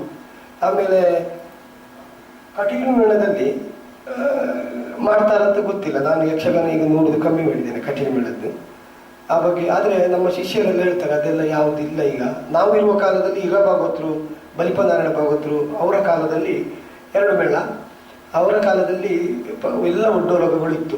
ಕೃಷ್ಣನ ಒಡ್ಡೋಲಕಕ್ಕೆ ನಮ್ಮ ಗುರುಗಳು ಕೃಷ್ಣ, ನಾವು ಅದರಲ್ಲಿ ಸತ್ಯಭಾಮೆ ಎಲ್ಲ ಮಾಡ್ತಾ ಇದ್ವಿ. ರುಕ್ಮಿಣಿ, ಕೇಳಿ, ಮದನ ಗೋಪಾಲೆ, ದ್ರೌಪದಿ ಪ್ರತಾಪ ಬೆಳಿಗ್ಗೆವರೆಗೆ ಆಡಿಸಿದರು ವೀರ ಭಾಗವತರು, ನಾವು ಗುರುಗಳು ಕೃಷ್ಣ. ಹಾಗಾದ್ರೆ ಆ ಒಡ್ಡೋಲಕಗಳೆಲ್ಲ ಮೊದಲಿತ್ತು, ಈಗ ಈ ಕಾಲಮಿತಿಯಿಂದಾಗಿ ಹೋಗಿದೆ. ಅದನ್ನು ಸರಿ ಮಾಡಬಹುದು. ಯಾಕಂತ ಹೇಳಿದ್ರೆ ಕಲಾವಿದರೇ ಒಗ್ಗಟ್ಟಿನಲ್ಲಿ ಮಾಡಿಕೊಂಡು ಭಾಗವತರಿಗೆ ಸಮಯವನ್ನು ಹೊಂದಿಸಿಕೊಂಡು ಭಾಗವತರಿಗೆ ಸಾಮರ್ಥ್ಯ ಉಂಟು ಮಾಡೋದಿದ್ರೆ, ಭಾಗವತರ ನಿರ್ದೇಶ ಅಲ್ಲ, ಅದೇ ಭಾಗವತರಿಗೆ ಸಾಮರ್ಥ್ಯ ಇದ್ರೆ ಅದನ್ನು ಮಾಡಬಹುದು. ಹಿಮ್ಮೇಳಕ್ಕೆ ಸರಿಯಾಗಿ ಕುಣಿಯುವುದ ಅಥವಾ ಕುಣಿತಕ್ಕೆ ಸರಿಯಾಗಿ ಹಿಮ್ಮೇಳ ಇರ್ಬೇಕ? ಅಲ್ಲ, ಹಿಮ್ಮೇಳಕ್ಕೆ ಸರಿಯಾಗಿ ಕುಣಿತ. ನಾವು ಕುಣಿತೆ, ನಾವು ಹೆಜ್ಜೆ ಆಗ್ತೇವೆ ಅಂತ ಅವರು ಹಿಂಬಾಲಿಸುವುದಲ್ಲ. ಅಲ್ಲ ಅಲ್ಲ ಅಲ್ಲ, ಯಾವ ಹಿಮ್ಮೇಳವನ್ನು ಬಾರಿಸ್ತಾರೋ ಅದಕ್ಕೆ ಸರಿಯಾಗಿ ಕುಣಿತಗಳು ಬರ್ತದೆ. ಅದರಿಂದಾಗೆ ನಮ್ಮಲ್ಲಿ ತೆಂಕಿನಲ್ಲಿ ಚಾಲು ಕುಣಿತಗಳು ಇರ್ಲಿಲ್ಲ. ಇರ್ಲಿಲ್ಲ. ಇದು ನನಗೆ ಗೊತ್ತೇ ಇರಲಿಲ್ಲ, ನಿಜಕ್ಕೂ ಇದು ನನಗೆ ಗೊತ್ತಿರ್ಲಿಲ್ಲ. ನಾನು ಏನು ಅಂದ್ಕೊಂಡಿದ್ದೇನೆ, ಈಗ ನಾವು ನೋಡುವ ರೀತಿಯಲ್ಲಿ ಹೇಗಿದ್ದಾರೆ, ಕುಣಿತದವರು ಹೆಜ್ಜೆಯಲ್ಲಿ ತೋರಿಸ್ತಾರೆ, ಅವರು ಹಿಮ್ಮೇಳದವರು ಹಿಂಬಾಲಿಸ್ತಾರೆ. ಅದು ಹೇಗೆ ಅಂತ ಹೇಳಿದ್ರೆ, ಹಿಮ್ಮೇಳದವರು ಬಾರಿಸಿದಾಗ ತಾಳಕ್ಕೆ ಸರಿಯಾಗಿ ಕಲಾವಿದನು ಬರುವ ಕ್ರಮ ಒಂದು. ಇನ್ನೊಂದು, ಕಲಾವಿದನು ತಪ್ಪಿದಾಗ ಮಾತ್ರ ಹಿಮ್ಮೇಳದವರು ಬಾರಿಸ್ತಾರೆ, ಅಷ್ಟೇ, ಸೇರಿಸಿಕೊಳ್ತಾರೆ. ಹಾಗಾದ್ರೆ ನಿಘಂಟಾಗಿ ಅಂದ್ರೆ ನಿಮ್ಮ ಖಚಿತ ಅಭಿಪ್ರಾಯದಲ್ಲಿ ಹಿಮ್ಮೇಳಕ್ಕೆ ಸರಿಯಾಗಿ ಕುಣಿಬೇಕು. ಹಿಮ್ಮೇಳ ಮುಂದೆ ಅತಿಯಾದ ಸಂಗೀತದ ಆಲಾಪನೆ, ಅತಿ ಉದ್ದ ಪದಗಳು ಯಕ್ಷಗಾನಕ್ಕೆ ಒಳ್ಳೇದು ಅಂತ ಅನಿಸ್ತದ ಅಥವಾ ಹೇಗೆ ನಿಮ್ಮ ಅಭಿಪ್ರಾಯ? ನನ್ನ ಅಭಿಪ್ರಾಯ ಮೂಲಕ ಅದು ಬಹಳ ಅತಿಯಾದಂತಹ ರಾಗಗಳು ಅದು ಸನ್ನಿವೇಶವನ್ನು ಹಾಳು ಮಾಡ್ತದೆ. ತುಂಬ ರಾಗಗಳು ಬೇಡ. ಯಾಕಂತ ಹೇಳಿದ್ರೆ ನಾನು ಒಂದು ಉದಾಹರಣೆ ಕೊಡ್ತೇನೆ. ದಿವಂಗತ ದಾಮೋದರ ಮಂಡೇಚರು ಭಾಗವತರು ತುಂಬ ಸಂಗೀತ ಗೊತ್ತಿದ್ದವರು. ಹಾಗೆ ಅಂತ ರಂಗಸ್ಥಳದಲ್ಲಿ ಭಾಗವತರಾಗಿ ಕುಳಿತ ಮೇಲೆ ಯಾವುದೇ ಸನ್ನಿವೇಶಗಳಲ್ಲಿ ರಾಗಗಳನ್ನು ಆಲಾಪನೆಗಳಲ್ಲಿ ಎಳೀತಾ ಇರಲಿಲ್ಲ. ಆ ರಾಗಗಳಿಗೆ ಕ್ರಮ ಉಂಟು ಅಂತ, ಒಂದು ತಾಳಕ್ಕೆ, ಏಕತಾಳಕ್ಕೆ ಇಂತಿಷ್ಟು ಹೇಳುವಾಗ 4 ತಾಳ ಆವರ್ತನ ಅಷ್ಟೇ ಬರುವುದು ಮಂಡೇಶ್ವರ. ಅಂದ್ರೆ ಬಿಡ್ತಿಗೆಗೆ ಮುಂಚೆ, ಹೌದು, ಬಿಡ್ತಿಗೆ ಮುಂಚೆ ಅದು ಆ ಕ್ರಮ ಇತ್ತು ಅಂತ. ಅದನ್ನು ಈಗ ಮಾತ್ರ ನಾನು ಹೇಳಿದಲ್ಲ, ಭಾಗವತರುಗಳು ಹಾಡನ್ನು ಚಂದ ಮಾಡೋದು, ಕಲಾವಿದರು ಕುಣಿತವನ್ನು ಚಂದ ಮಾಡೋದು, ಅವರೊಳಗೆ ಒಗ್ಗಟ್ಟಿಲ್ಲ ಅಂತ. ಆ ಒಗ್ಗಟ್ಟುಗಳು ಕಡಿಮೆ ಆಗಿದೆ. ಹಾಗಾದಂತೆ ಹೀಗೆ ಆಗಿದೆ. ರಂಗ ನಿರ್ದೇಶನದ ಜವಾಬ್ದಾರಿಯಲ್ಲಿ ಹಿಮ್ಮೇಳ ವಾದಕರದ್ದು ಪಾಲು ಉಂಟು ಅಥವಾ ಕೇವಲ ಭಾಗವತ ಮಾತ್ರ ರಂಗ ನಿರ್ದೇಶಕ? ರಂಗ ನಿರ್ದೇಶಕರಲ್ಲಿ ಭಾಗವತರು ನಿರ್ದೇಶಕ, ಕಥಾ ನಿರ್ದೇಶಕ ಭಾಗವತರೇ, ಹಿಮ್ಮೇಳದವರಲ್ಲ. ಯುವ ಪೀಳಿಗೆ ಇತ್ತೀಚೆಗೆ ಯಕ್ಷಗಾನದತ್ತ ಮತ್ತೆ ಆಕರ್ಷಣೆಗೆ ಒಳಪಟ್ಟಿದೆ. ಹೌದು, ಹೊಸ ಒಂದು ಆಯಾಮದೊಂದಿಗೆ. ಅದಕ್ಕೆ ಈ ಬೆಳವಣಿಗೆಗೆ ನೀವೇನಂತೀರಿ? ಅಂದ್ರೆ ಬೆಳವಣಿಗೆ ಒಳ್ಳೇದು. ಯಾಕಂತ ಹೇಳಿದ್ರೆ ನಮ್ಮ ಪರಂಪರೆ ಒಂದು ಕಲೆ ಯಕ್ಷಗಾನ. ಮತ್ತೆ ಈಗಿನ ಹುಡುಗರುಗಳಿಗೆಲ್ಲ ಬಹಳಷ್ಟು ಇದು ಉಮೇದುಂಟು. ಆ ಲೆಕ್ಕದಲ್ಲಿ ಬೆಳವಣಿಗೆಗೆ ಒಳ್ಳೇದು ಬೇಡ ಅಂತ ಹೇಳ್ತೀವಿ. ಯಕ್ಷಗಾನ ಪ್ರದರ್ಶನಗಳಿಗೆ ಕಲಾ ವಿಮರ್ಶೆ ಬೇಕಾ ಬೇಡ? ಯಕ್ಷಗಾನ ಪ್ರದರ್ಶನಗಳಿಗೆ ವಿಮರ್ಶೆ ಬೇಕಾ ಬೇಡ? ಅಲ್ಲ, ವಿಮರ್ಶೆಗಳು ಬೇಕು, ಒಳ್ಳೆ ವಿಮರ್ಶೆಗಳು ಬೇಕು. ಯಾವುದು ಆದ್ರೆ ಒಳ್ಳೆ ವಿಮರ್ಶೆ ಅಂತಂದ್ರೆ, ಒಳ್ಳೆ ವಿಮರ್ಶೆ ಅಂತ ಹೇಳಿದ್ರೆ, ಈಗ ಒಂದು ಕಥೆಯಲ್ಲಿ ಸನ್ನಿವೇಶಗಳಲ್ಲಿ ಒಳ್ಳೆ ರೀತಿಯಾದಂತ ಒಬ್ಬ ಕಲಾವಿದ ಒಳ್ಳೆ ಕೆಲಸ ಮಾಡಿದಂತ ಆದ್ರೆ ಅದನ್ನು ಕೆಲವರು ವಿಮರ್ಶೆ ಮಾಡುವರಿದ್ದಾರೆ. ಅದು ಹಾಗೆ ಮಾಡಿದ್ದು ಅಲ್ಲ, ಹೀಗೆ ಮಾಡಿದ್ದು ಸರಿಯಲ್ಲ ಅಂತ. ಆದ್ರೆ ಅಲ್ಲಿ ಅಂತ ವಿಮರ್ಶೆಗಳ ಅಗತ್ಯ ಇಲ್ಲ ಅಂತ. ಅಂದ್ರೆ ವಿಮರ್ಶಕ ಸರಿಯಾಗಿ ಅವರಿಗೆ ಕೂಡ ತಿಳಿದಿರ್ಬೇಕು. ತಿಳಿಯುವಂತವನು ಮಾತ್ರ ವಿಮರ್ಶಕ ಅಂತ ಮಾಡ್ಬೋದು. ಆಮೇಲೆ ನೋಡುವವರು ತುಂಬಾ ಪ್ರಬುದ್ಧರಾಗಿ ವಿದ್ವತ್ತಿನವರು ಇರ್ತಾರೆ, ಒಳ್ಳೆ ವಿಮರ್ಶೆ ಮಾಡುವರಿದ್ದಾರೆ, ಅದು ಬೇಕು, ಬೇಡ ಅಂತ ಹೇಳಿಲ್ಲ. ಈಗ ನೋಡಿ, ಯಕ್ಷಗಾನ ಪ್ರದರ್ಶನಗಳಲ್ಲಿ ಬ್ಯಾಂಡ್ ಸೆಟ್, ಸಿಡಿಮದ್ದು, ರಂಗಸ್ಥಳಕ್ಕೆ ಅತಿ ವೈಭವೀಕೃತವಾದಂತಹ ಅಲಂಕಾರ ಇತ್ಯಾದಿ ಆಡಂಬರ ಅನಿವಾರ್ಯವೇ? ಇದೆಲ್ಲ ಬೇಕಾ? ಅದಂದ್ರೆ ಒಂದು ಕಾಲದಲ್ಲಿ ಕಟೀಲು ಮೇಳದಲ್ಲಿ ಪ್ರಾರಂಭ ಆಗಿತ್ತು, ನಾವಿರುವಾಗಲಿತ್ತು. ಆಮೇಲೆ ನಿಜವಾಗಿಯೂ ನಾನು ಹೇಳುವ ಪ್ರಕಾರ ಕಲಾವಿದನಿಗೆ ಶಿಕ್ಷೆ ರಂಗಸ್ಥಳದಲ್ಲಿ. ನಾನು ತುಂಬ ಕಡೆಯಲ್ಲಿ ಚಂಡಮುಂಡರು ಮಾಡಿದಾಗ ಈ ವಿದ್ಯುತ್ತಿನಲ್ಲಿ ಕಲರ್ ಇದ್ದು ಬರ್ತದೆ ನೋಡಿ, ಮೇಲೆ ಕೆಳಗೆ ಮಾಡೋದು, ಮೇಲೆ ಕೆಳಗೆ. ಆಗ ನಾನು ಅದನ್ನು ಖಂಡಿಸ್ತೇನೆ, ಅದನ್ನು ಮಾಡಬೇಡಿ, ಯಕ್ಷಗಾನಕ್ಕೆ ಅದು ಅಗತ್ಯ ಇಲ್ಲ. ಯಾಕಂತ ಹೇಳಿದ್ರೆ ಇದನ್ನು ಮೇಲೆ ಕೆಳಗೆ ಮಾಡಿದ ಕೂಡಲೇ ಈ ಕಲಾವಿದನಿಗೆ ಒಂದು ತಲೆ ಸುತ್ತು ಬಂದಾಗ ಆಗ್ತದೆ. ಅಲ್ಲಿ ನಾವು ಅದನ್ನು ಅನುಭವಿಸಬೇಕಾಗ್ತದೆ. ನಾನು ಕೆಲವು ಕಡೆ ಹೇಳಿದ್ದೇನೆ, ನಿಜವಾಗಿಯೂ ಸಿಡಿಮದ್ದುಗಳ ಅಗತ್ಯ ಇಲ್ಲ. ಯಕ್ಷಗಾನವಾಗಿ ಚೆಂಡೆಮದ್ದಳೆಯಲ್ಲಿಯೇ ಬೇಕಾದ. ಮತ್ತೆ ಈ ದೊಡ್ಡಿರಾಳದ ಅವಶ್ಯಕತೆ ಉಂಟು ಯಕ್ಷಗಾನ? ಕೆಲವು ಸನ್ನಿವೇಶಗಳಿಗೆ ಅಗತ್ಯ ಇದೆ. ಈಗ ಹೆಚ್ಚಿನ ಎಲ್ಲ ವೇಷಗಳಿಗೂ ದೊಡ್ಡಿರಾಳ ಬಳಸ್ತಾರೆ. ಅದು ಇಂಥ ವೇಷಕ್ಕೆ ಮಾತ್ರ ಅಂತ ಏನಾದ್ರೂ ನಿರ್ಣಯ ಉಂಟು? ನಿರ್ಣಯ ಉಂಟು. ಇಂಥ ವೇಷಗಳಿಗೆ ಅಂತಲೇ ನಿರ್ಣಯ ಇದೆ. ಆದ್ರೆ ಈಗ ಯಕ್ಷಗಾನವನ್ನು ಅಂದ್ರೆ ಸಂಭ್ರಮವ ಅಥವಾ ಗೌಜಿಯ ಇದನ್ನು ಮಾಡುವುದಕ್ಕಾಗಿ ರಾಳ ಎಲ್ಲದಕ್ಕೂ ಅಳವಡಿಸ್ತಾರೆ. ಅಂದ್ರೆ ರಾಳದೊಂದಿ ಯಾವುದಕ್ಕೆ ನಿಜವಾಗಿ ಬೇಕು? ಯಾವುದಕ್ಕೆ ಅಂತ ಹೇಳಿದ್ರೆ ರೌದ್ರತನವನ್ನು ತೋರಿಸುವುದಕ್ಕಾಗಿ ದೊಂದಿರಾಳ. ಉದಾಹರಣೆಗೆ ಈಗ ರೌದ್ರ ಭೀಮ ಅನ್ನುವ ಸನ್ನಿವೇಶಕ್ಕೆ ಅಲ್ಲಿ ಬೇಕು. ಉದಾಹರಣೆಗೆ ಚಂಡಮುಂಡರು ಬರುವಂತಹ ಸನ್ನಿವೇಶ, ಅಂದರೆ ಅದು ಚಂಡಮುಂಡರ ಖಳನಾಯಕನ ರೌದ್ರತನ, ಅದನ್ನು ತೋರಿಸುವುದಕ್ಕಾಗಿ ಇರುವಂಥದ್ದು ಅಷ್ಟೇ. ಮಧುಕಟ್ಟವರು ಹುಟ್ಟಿದಾಗ, ಹೀಗೆ ವೀರಭದ್ರ ಹುಟ್ಟಿದಾಗ, ಇಂಥ ಸನ್ನಿವೇಶಗಳಿಗೆ ಆ ಮೊದಲು ಪರಂಪರೆಯಲ್ಲಿ ಯಾವುದಕ್ಕಿಂತ ಅದಿರಲಿ, ಆದರೆ ಈ ಹೊಸತಕ್ಕೆ ಬೇಡ ಅಂತ. ಯಕ್ಷಗಾನ ವೈಭವ ಈ ಕಾರ್ಯಕ್ರಮದ ಬಗ್ಗೆ ನಿಮ್ಮ ಅಭಿಪ್ರಾಯ ಏನು? ಯಕ್ಷಗಾನ ವೈಭವ ಅಂತ ಮಾಡ್ತಾರೆ, ಅದು ನಾವು ಏನು ಅಂತ ಹೇಳುವುದು ಉತ್ತರಿಸಲಿಕ್ಕೆ ಆಗುವುದಿಲ್ಲ. ಯಾಕಂದರೆ ಭಯಂಕರ ಗೌಜಿ ಮಾಡ್ತಾರೆ, ಇದು ಮಾಡ್ತಾರೆ. ಹಾಗಾದರೆ ಅವನ ಸಾಮರ್ಥ್ಯ ಅದು ಯಾವುದು ಖರ್ಚು ಮಾಡುವುದು. ಹಾಗಾಗಿ ಜನರನ್ನು ಆಕರ್ಷಿಸಲಿಕ್ಕೆ ಅಂದ್ರೆ ಕೇವಲ ಯಕ್ಷಗಾಯನ ಮಾತ್ರ ಕಾರ್ಯಕ್ರಮಗಳು ನಡೀತದೆ. ಇದು ಇದರ ಬಗ್ಗೆ ನಿಮ್ಮ ಅಭಿಪ್ರಾಯ ಏನು? ಗಾಯನದ ಬಗ್ಗೆ ಕೇವಲ ಭಾಗವತಿಗೆ ಮಾತ್ರ, ಬೇರೆ ಏನಿಲ್ಲ. ಅದಂದ್ರೆ ಯಕ್ಷಗಾನದ ಕಲಾಸಕ್ತರಿಗೆ ಒಂದು ಕೇಳುವುದಕ್ಕಾಗಿ ಮಾಡ್ತಾರೆ ಕಾರ್ಯಕ್ರಮಗಳು. ಆದರೆ ಯಾವ ಭಾಗವತರು ಯಾವ ರೀತಿ ಅಂತ ಅವರ ವಿದ್ವತ್ತನ್ನು ಪ್ರದರ್ಶಿಸ್ತಾರೆ, ಅದು ಒಳ್ಳೆಯದು, ತೊಂದರೆ ಇಲ್ಲ. ಹೆಣ್ಣು ಮಕ್ಕಳ ಹಾಗೂ ಮಕ್ಕಳ ಯಕ್ಷಗಾನಗಳು ಮತ್ತು ಯಕ್ಷಗಾನವನ್ನು ಉಪವೃತ್ತಿಯಾಗಿ ಸ್ವೀಕರಿಸುವವರ ಬಗ್ಗೆ ನಿಮ್ಮ ಅಭಿಪ್ರಾಯ ಏನು? ಒಳ್ಳೆಯದು, ತೊಂದರೆ ಇಲ್ಲ. ತೊಂದರೆ ಇಲ್ಲ, ತೊಂದರೆ ಇಲ್ಲ, ತೊಂದರೆ. ಅಂದ್ರೆ ಅದರಿಂದ ಯಕ್ಷಗಾನಕ್ಕೆ ಏನಾದ್ರೂ ಇಲ್ಲ ಇಲ್ಲ ಯಕ್ಷಗಾನಕ್ಕೆ ಅದರಿಂದ ಏನಾದ್ರೂ ನಮ್ಗೆ ಕೊಡುಗೆ ಉಂಟು. ಯಾಕಂತ ಹೇಳಿದ್ರೆ ಯಕ್ಷಗಾನ ಈ ಕಲೆ ಅನ್ನೋದು ಕೇವಲ ಪುರುಷರಿಗೆ ಮಾತ್ರ ಸೀಮಿತ ಅಲ್ಲ, ಅದು ಹೌದು, ಸ್ತ್ರೀಯರಿಗೂ ಅದರಲ್ಲಿ ಭಾಗವಹಿಸಬಹುದು.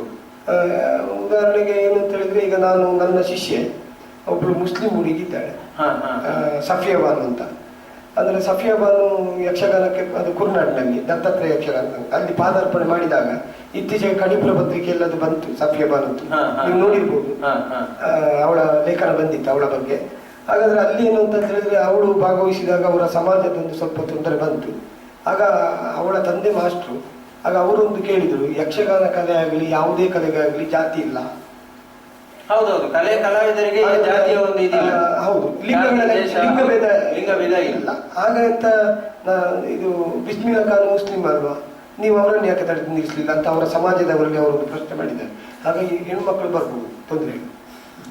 ಹರಕೆ ಬಯಲಾಟಗಳು ಯಕ್ಷಗಾನದ ಅಭಿವೃದ್ಧಿಗೆ ಪೂರಕವೇ? ಹರಕೆ ಬಯಲಾಟಗಳು ಪೂರಕ, ತೊಂದರೆ ಅಭಿವೃದ್ಧಿ ಆಗ್ತದೆ ಹರಕೆ ಬಯಲಾಟ, ತೊಂದರೆ. ಇತ್ತೀಚೆಗೆ ಯಕ್ಷಗಾನದಲ್ಲಿ ಭರವಸೆಯ ಕಲಾವಿದರು ರೂಪುಗೊಳ್ತಾ ಇದ್ದಾರೆ ಅಂತ ನಿಮ್ಗೆ ಅನಿಸ್ತದೆ? ಭರವಸೆಯ ಕಲಾವಿದರು ರೂಪುಗೊಳ್ತಾರೆ ಅಂತ ಅನ್ನಿಸುವುದಿಲ್ಲ ಈಗ ನನಗೆ.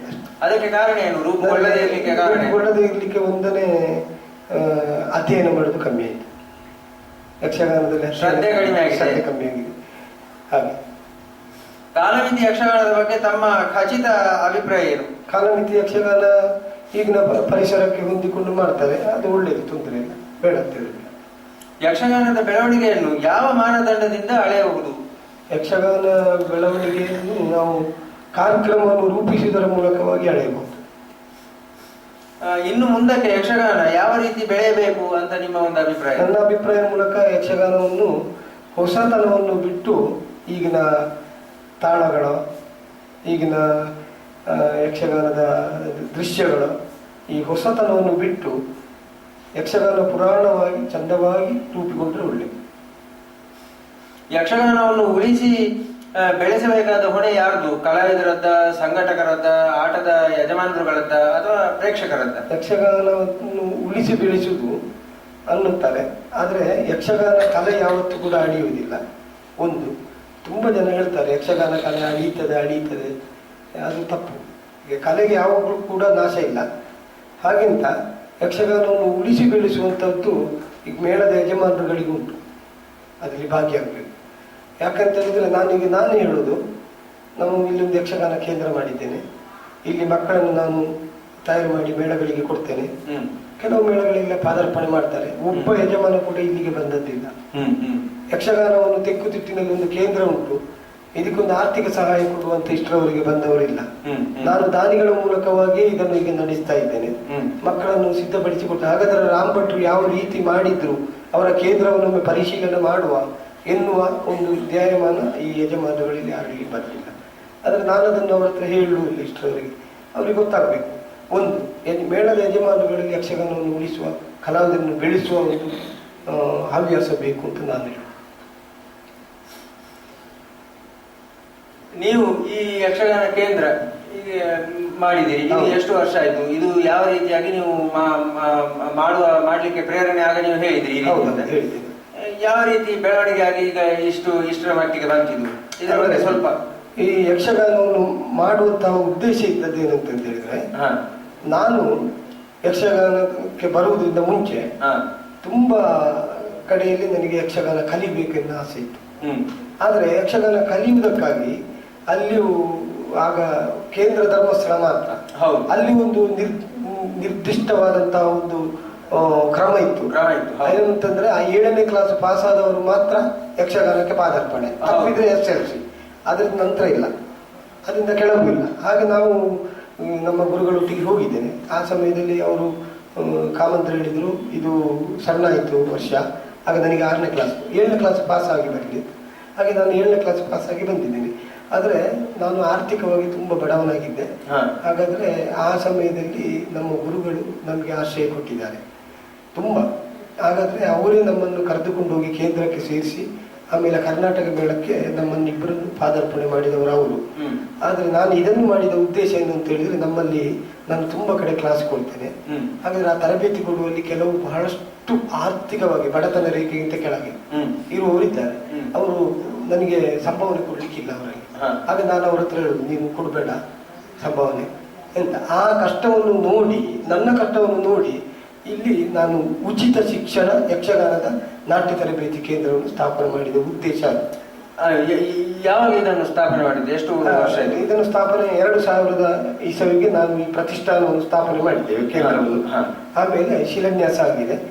ಆದ ಬಳಿಕ ಈಗ ಇದನ್ನು ಉದ್ಘಾಟನೆ 2005ನೇ ಇಸವಿ ಜನವರಿ 21ಕ್ಕೆ ಆಗಿದೆ.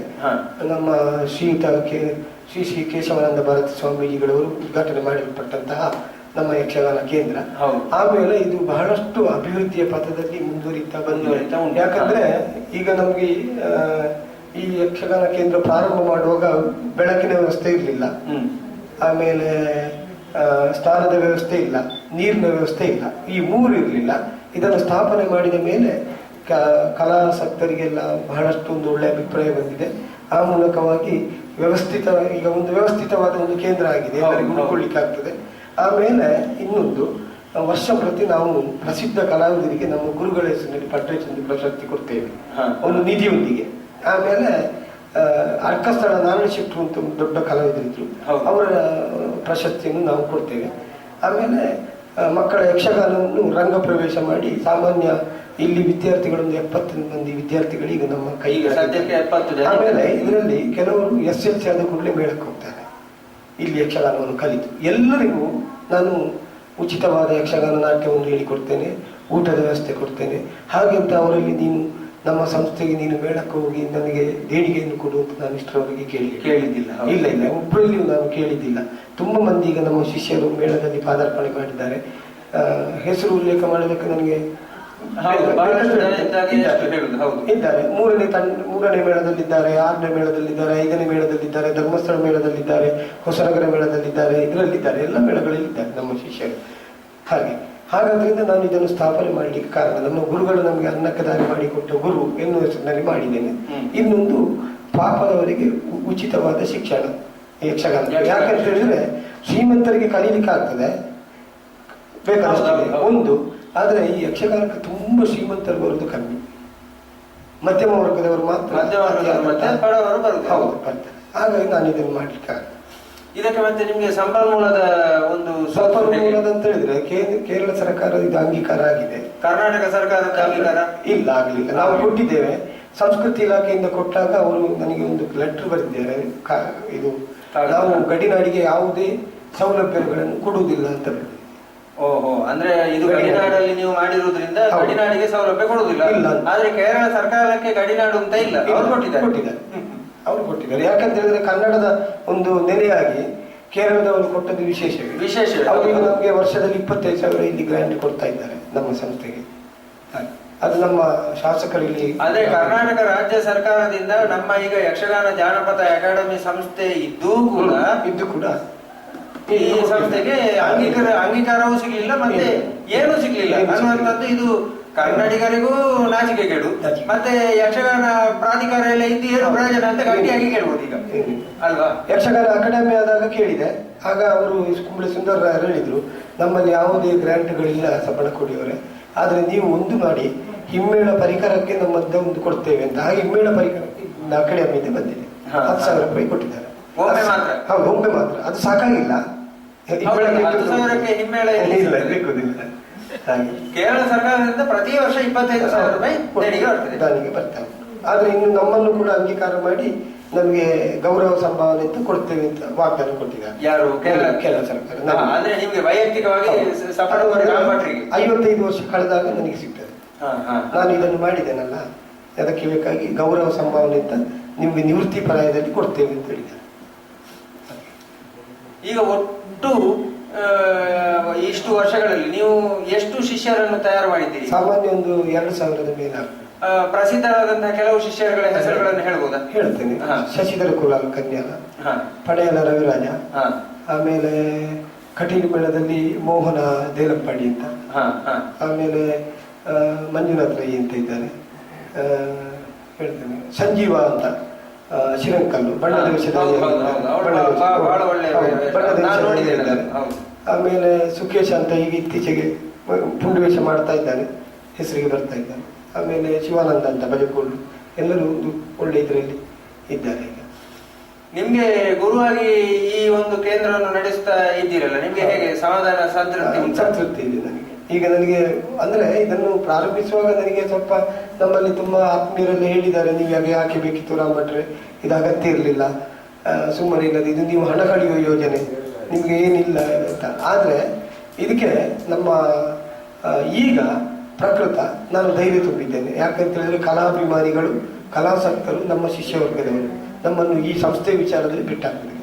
ಯಾವುದೇ ಕಾರ್ಯಕ್ರಮ ಮಾಡಿದ್ರೆ ಭರ್ಜರಿಯಾಗಿ, ಈಗ ಮೊನ್ನೆ 2 ದಿವಸ ಶಾರದಾ ಪೂಜೆ ಆಗಿದೆ, ಬಹಳಷ್ಟು ಜನ ಸೇರಿದ್ದಾರೆ, ಬಹಳಷ್ಟು ಜನ ಶಾರದಾ ಪೂಜೆ ದೇಣಿಗೆಯನ್ನು ಮಾಡಿದ್ದಾರೆ.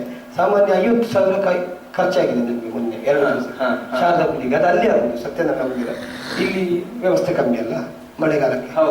ಆಮೇಲೆ ಒಂದು 5,000 ಉಳಿಕೆ ಉಂಟು ನಮಗೆ. ಹಾಗೆ ಕಾರ್ಯಕ್ರಮದಲ್ಲಿ ತೊಂದರೆ ಆಗುದಿಲ್ಲ. ಆ ಉಳಿಕೆಯನ್ನು ಪುನಃ ಹೌದು, ನಾವಂದ್ರೆ ಯಾಕೆ ಹೇಳಿದ್ರೆ ಈಗ ಇಂದು ಹಿಮ್ಮೇಳ ಮದ್ದಳೆ ಮಾಡ್ಲಿಕ್ಕೆ ಕೊಟ್ಟಿದ್ದೇನೆ, ಇನ್ನೊಂದು ಮದ್ದಳೆ ಬೇಕು ಅಂತ 3,000 ರೂಪಾಯಿ ಅದಕ್ಕೆ ಆಗ್ತದೆ, ಅದಕ್ಕೆ ಕೊಡ್ತೇವೆ. ಹಾಗೆ ಹಾಗೆ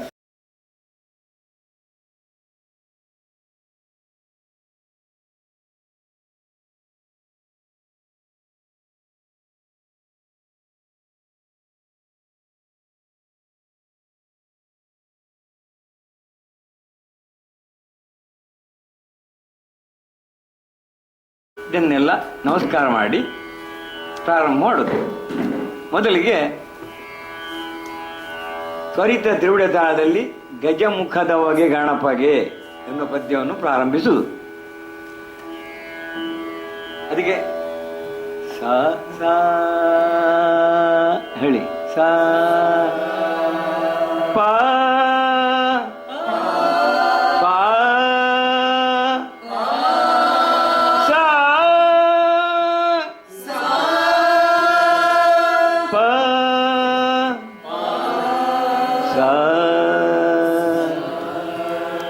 ಗಜಮುಖದವಗೆ ಗಣಪಗೆ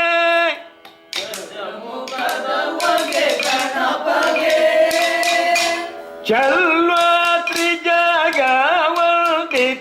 ನಿಗಾರತಿ ಎತ್ತೀರೇ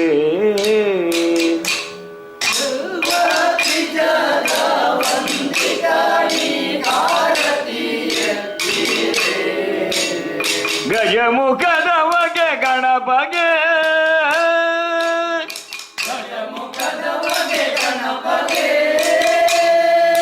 ಇಷ್ಟು ಹೇಳಿ ಗಂಟೆ ಎತ್ತಬೇಕು. ಎಷ್ಟು ತಾಳ? ಈಗ ಬರೀ ಮೊದಲೇಗಾದ್ರೆ 6 ತಾಳ ಮಾತ್ರ. ಚೆಂಡೆಲ್ಲ ಇದ್ರೆ ಉರುಳಿಕೆಯಿಂದ ನಂತರ 1 ತಾಳ ನಾವು ಕೊಡಬೇಕು. ಅಷ್ಟರವರೆಗೆ ಅವರ ಖುಷಿ, ಚೆಂಡೆಯವರ ಖುಷಿ. ಉರುಳಿಕೆಯಿಂದ ನಂತರ 1 ತಾಳದ ಕೊನೆ ಪೆಟ್ಟಿಗೆ ಪುನಃ ನಾವು ತಗೊಳ್ಬೇಕು. ಒಳ್ಳಿತದವಲು ತೆಂಗಿನ ಕಾಯಿ ಕಡಲೆಯು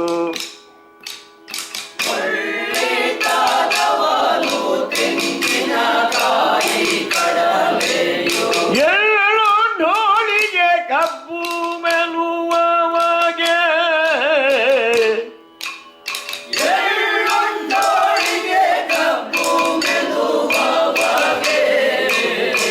ಬೆಳ್ಳಿ ಕುಣಿವಂತ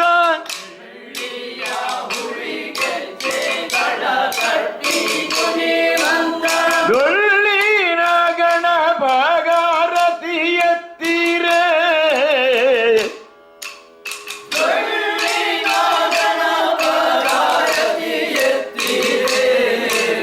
ಗಜಮುಖದ ಬಗೆ ಗಣಪಗೆ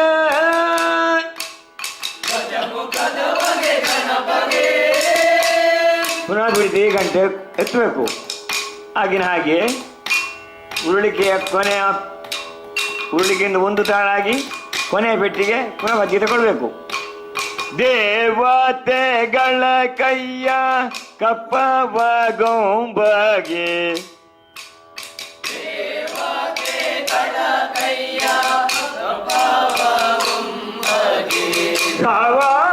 ಭಾವಾಗ್ನಿಯಂದದಿ ಮೆರವಗೆ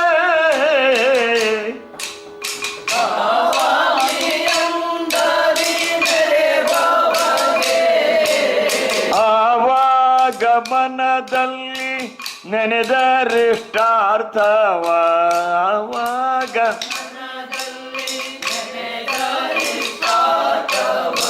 ಈವ ಗಣೇಶ ಗಾರತಿ ಎತ್ತೀರೆ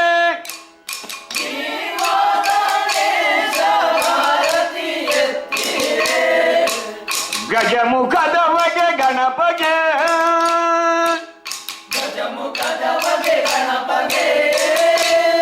ಪುನಾಗಿನಾಗಿ ಬಿಡಿತ ಉರುಳಿಕೆಯಿಂದ ಒಂದು ತಾಳದ ಕೊನೆಗೆ ತ್ವರಿತ ಅಷ್ಟ ಅಂದರೆ ತ್ವರಿತ ಅಷ್ಟ ತಾಳಕ್ಕೆ ಬರಬೇಕು. ಕರದೊಳ್ಳು ಪರಶೂಪ ಶಾಂಕುಶಧಾರಗೆ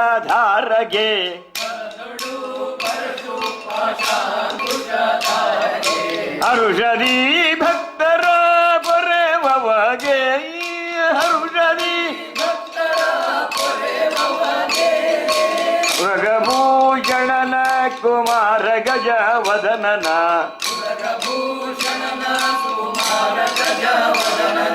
ಚರಣ ಕಮಲಗಾರತಿ ಎತ್ತಿರೆ ಗಜಮುಖಾದ ಬಗೆ ಗಣಪಗೆ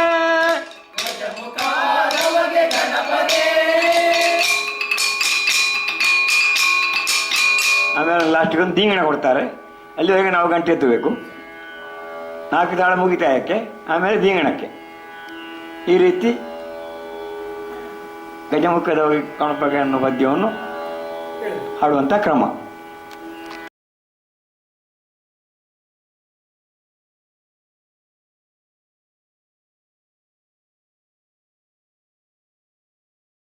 ಭೂಮಿಗೆ ನಮಸ್ಕಾರ ಮಾಡಿ, ಕಾಲು ದೂರ ಇಟ್ಟುಕೊಳ್ಳಿ.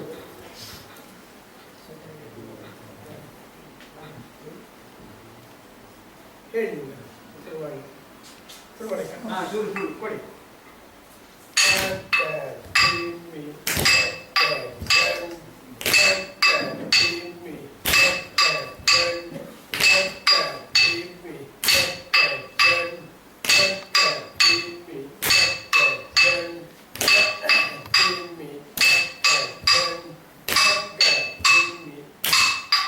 ಎರಡನೇ ಕೊಡಿ.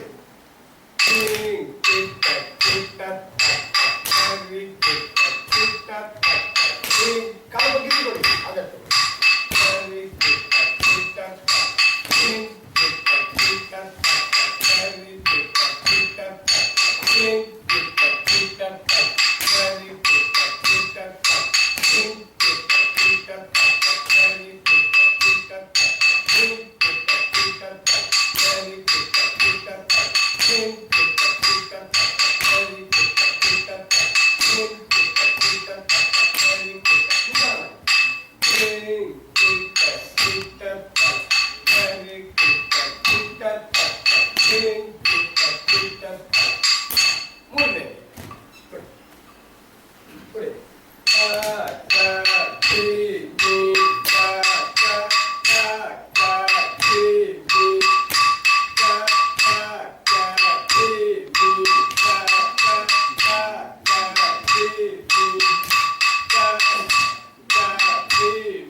ಜೋಡಿಸಿ ಕುಡಿಯದ್ದೆ ಕೊಡಿ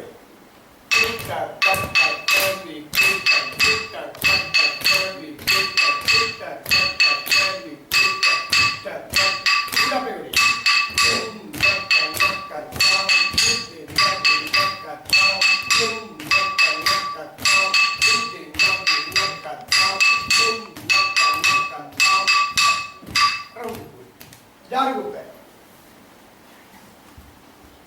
ಇಲ್ಲಿ ಬಾ ಗೊತ್ತಾಗುದಿಲ್ಲ ಕನಸಿನ ಅನ್ಕೊಂಡಿದ್ದ ಕೊಡಿ ಅದಕ್ಕೆ ಕೊಡಿ ಶ್ರೀಂ ಕನ್ನ ಸೇರಿ ರಾಮ್ ಓಂ ಕನ್ನ ಸೇರಿ ರಾಮ್ ಶ್ರೀಂ ಕನ್ನ ಸೇರಿ ರಾಮ್ ಓಂ ಕನ್ನ ಸೇರಿ ರಾಮ್ ಶ್ರೀಂ ಕನ್ನ ಸೇರಿ ರಾಮ್ ಓಂ ಕನ್ನ ಸೇರಿ ರಾಮ್ ಶ್ರೀಂ ಕನ್ನ ಸೇರಿ ರಾಮ್ ಓಂ ಕನ್ನ ಸೇರಿ ರಾಮ್ ಕುತ್ತಿಗಾಲಕ್ಕೆ ಮುಂದೆ ಕೊಡಿ ಆದಷ್ಟು ಕೊಡಿ ಕೊಡಿ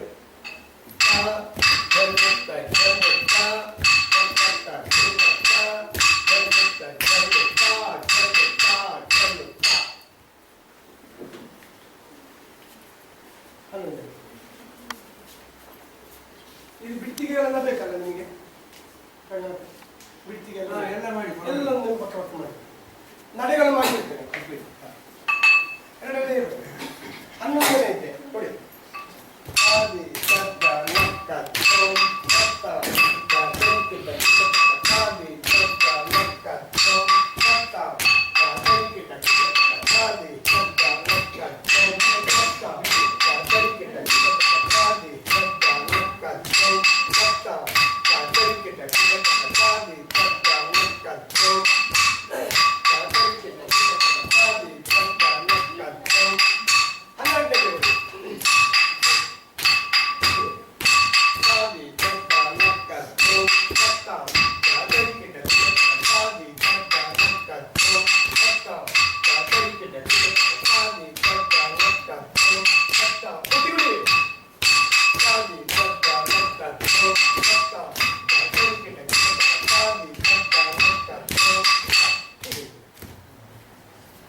ಏಕತಾಳದ ಹೆಜ್ಜೆ ಮುಕ್ತಾಯ ಆಯಿತು.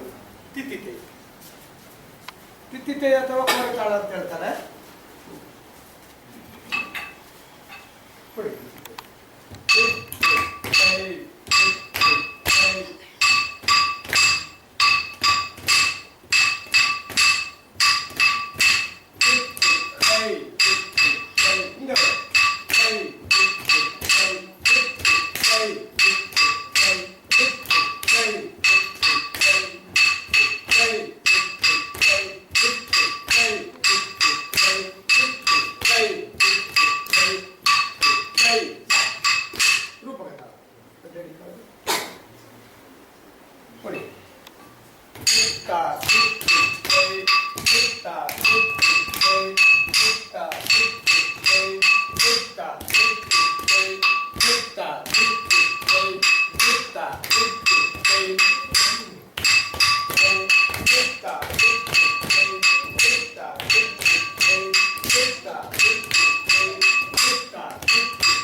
ಒಂದು ಎರಡು ಬಿಡಿ. ಚಿತ್ತ ಒಂದು ಎರಡು ಮೂರು ನಾಲ್ಕು ಚಿತ್ತ ಒಂದು ಎರಡು ನಾಲ್ಕು ಚಿತ್ತ ಒಂದು ಎರಡು ಮೂರು ನಾಲ್ಕು ಚಿತ್ತ ಒಂದು ಎರಡು ಮೂರು ನಾಲ್ಕು ಚಿತ್ತ ಒಂದು ಎರಡು ಮೂರು ನಾಲ್ಕು ಚಿತ್ತ ಒಂದು ಎರಡು ಮೂರು ನಾಲ್ಕು. ಅಷ್ಟತಾಳ, ನಿಧಾನ ಅಷ್ಟತಾಳ ಕೊಡಿ.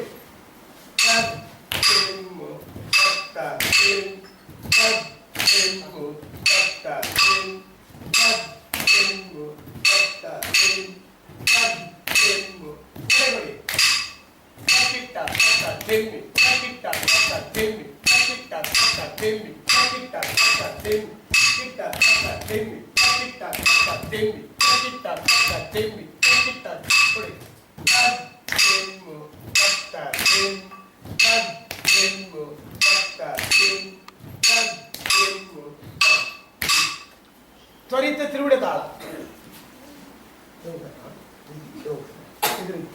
ಕೊಡಿ. ಓಂ ಕತ್ತಾಂ ಓಂ ಕತ್ತಾಂ ಓಂ ಕತ್ತಾಂ ಓಂ ಕತ್ತಾಂ ಓಂ ಕತ್ತಾಂ ಓಂ ಕತ್ತಾಂ ಓಂ ಕತ್ತಾಂ ಓಂ ಕತ್ತಾಂ. ತ್ವರಿತ ಜಂಪ ತಾಳ ಕೊಡಿ. ಕತ್ತಾಂ ಕತ್ತಾಂ ಕತ್ತಾಂ ಕತ್ತಾಂ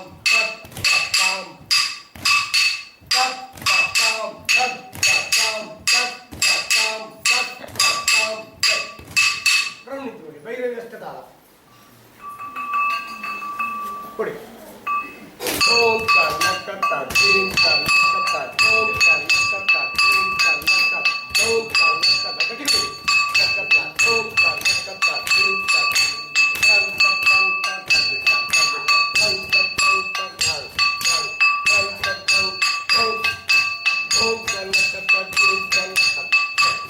ಮಟ್ಟದಾಳ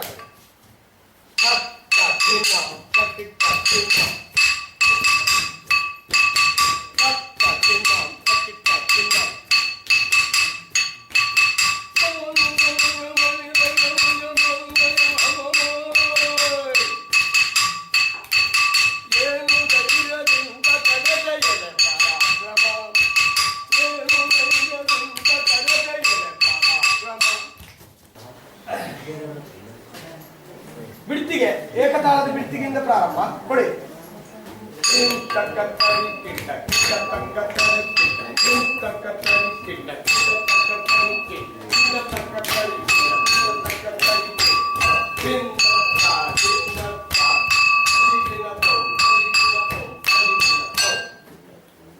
ಕೊಡಿ ಬಿಡ್ತಿಗೆ.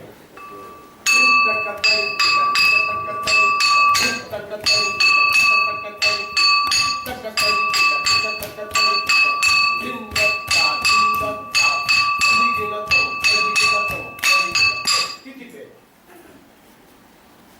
ತಾಳ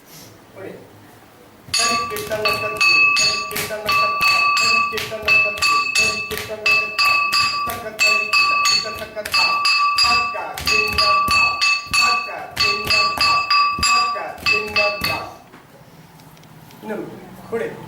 ಕೊಡಿ.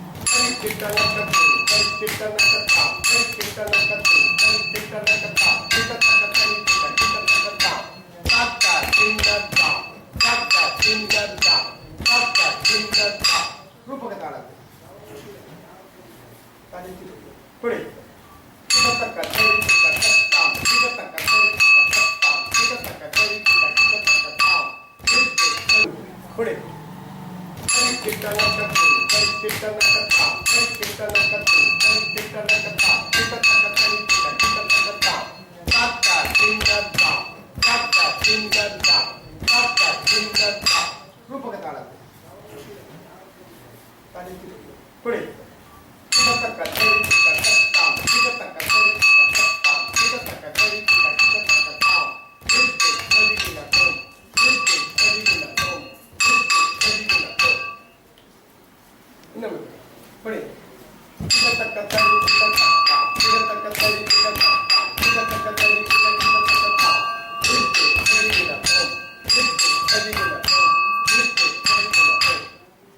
ಜಂಪೆ ತಾಳ ಕೊಡಿ.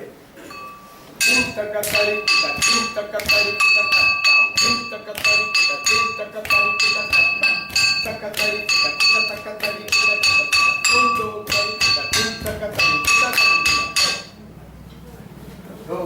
ಕೊಡಿ ಕೊಡಿ. ತಕ್ಕ ತರಿ ತಕ್ಕ ತರಿ ತಕ್ಕ ತರಿ ತಕ್ಕ ತರಿ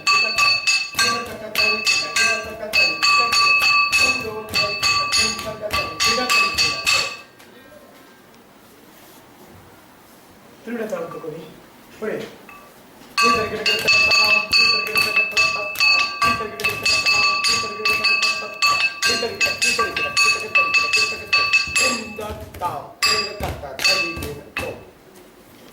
ಎರಡೆರಡು ಸಲ ಇದೆಯಲ್ಲ ಕೊಡಿ.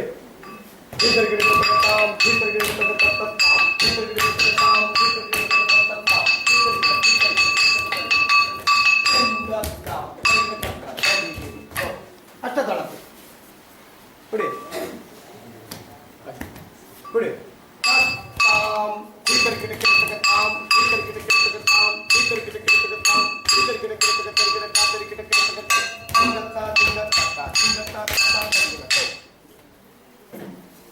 ಗಟ್ಟಿ ಕುಣಿರಿ ಸ್ವಲ್ಪ ಕೊಡಿ.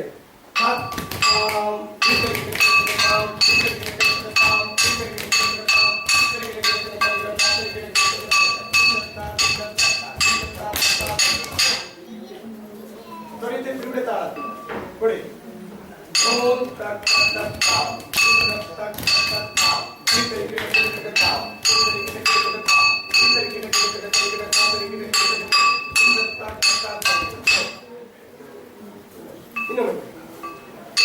Thank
you.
ಇಷ್ಟು ಹೊತ್ತು ನಮ್ಮ ಹಲವಾರು ಪ್ರಶ್ನೆಗಳಿಗೆ ಸಮಂಜಸವಾದಂತಹ ಉತ್ತರಗಳನ್ನು ಕೊಟ್ರಿ. ಮತ್ತೆ ನಿಮ್ಮ ಈ ಒಂದು ಯಕ್ಷಗಾನ ಕೇಂದ್ರವನ್ನು ನಾವು ದರ್ಶಿಸಿ ನಮಗೆ ಬಹಳ ಖುಷಿ ಆಯ್ತು. ಇಲ್ಲಿ ಬಹಳಷ್ಟು ಕಲಾವಿದರೆಲ್ಲ ರೂಪುಗೊಳ್ತಾ ಇದ್ದಾರೆ.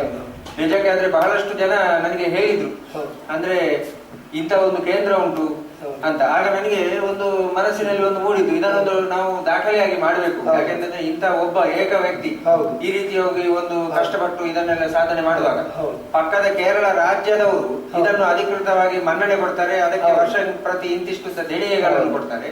ಆದ್ರೆ ನಮ್ಮ ಕರ್ನಾಟಕ ಸರ್ಕಾರ ಆಗ್ಲಿ ಅಥವಾ ನಮ್ಮ ಯಕ್ಷಗಾನ ಅಕಾಡೆಮಿ ಆಗ್ಲಿ ಈ ಕಡೆ ಇನ್ನೂ ಕೂಡ ಗಮನ ಹರಿಸಲಿಲ್ಲ ಎನ್ನುವಂಥದ್ದು ಕರ್ನಾಟಕದವನಾಗಿ ನಮಗೂ ಕೂಡ ನಾಚಿಕೆ ಹೇಳು.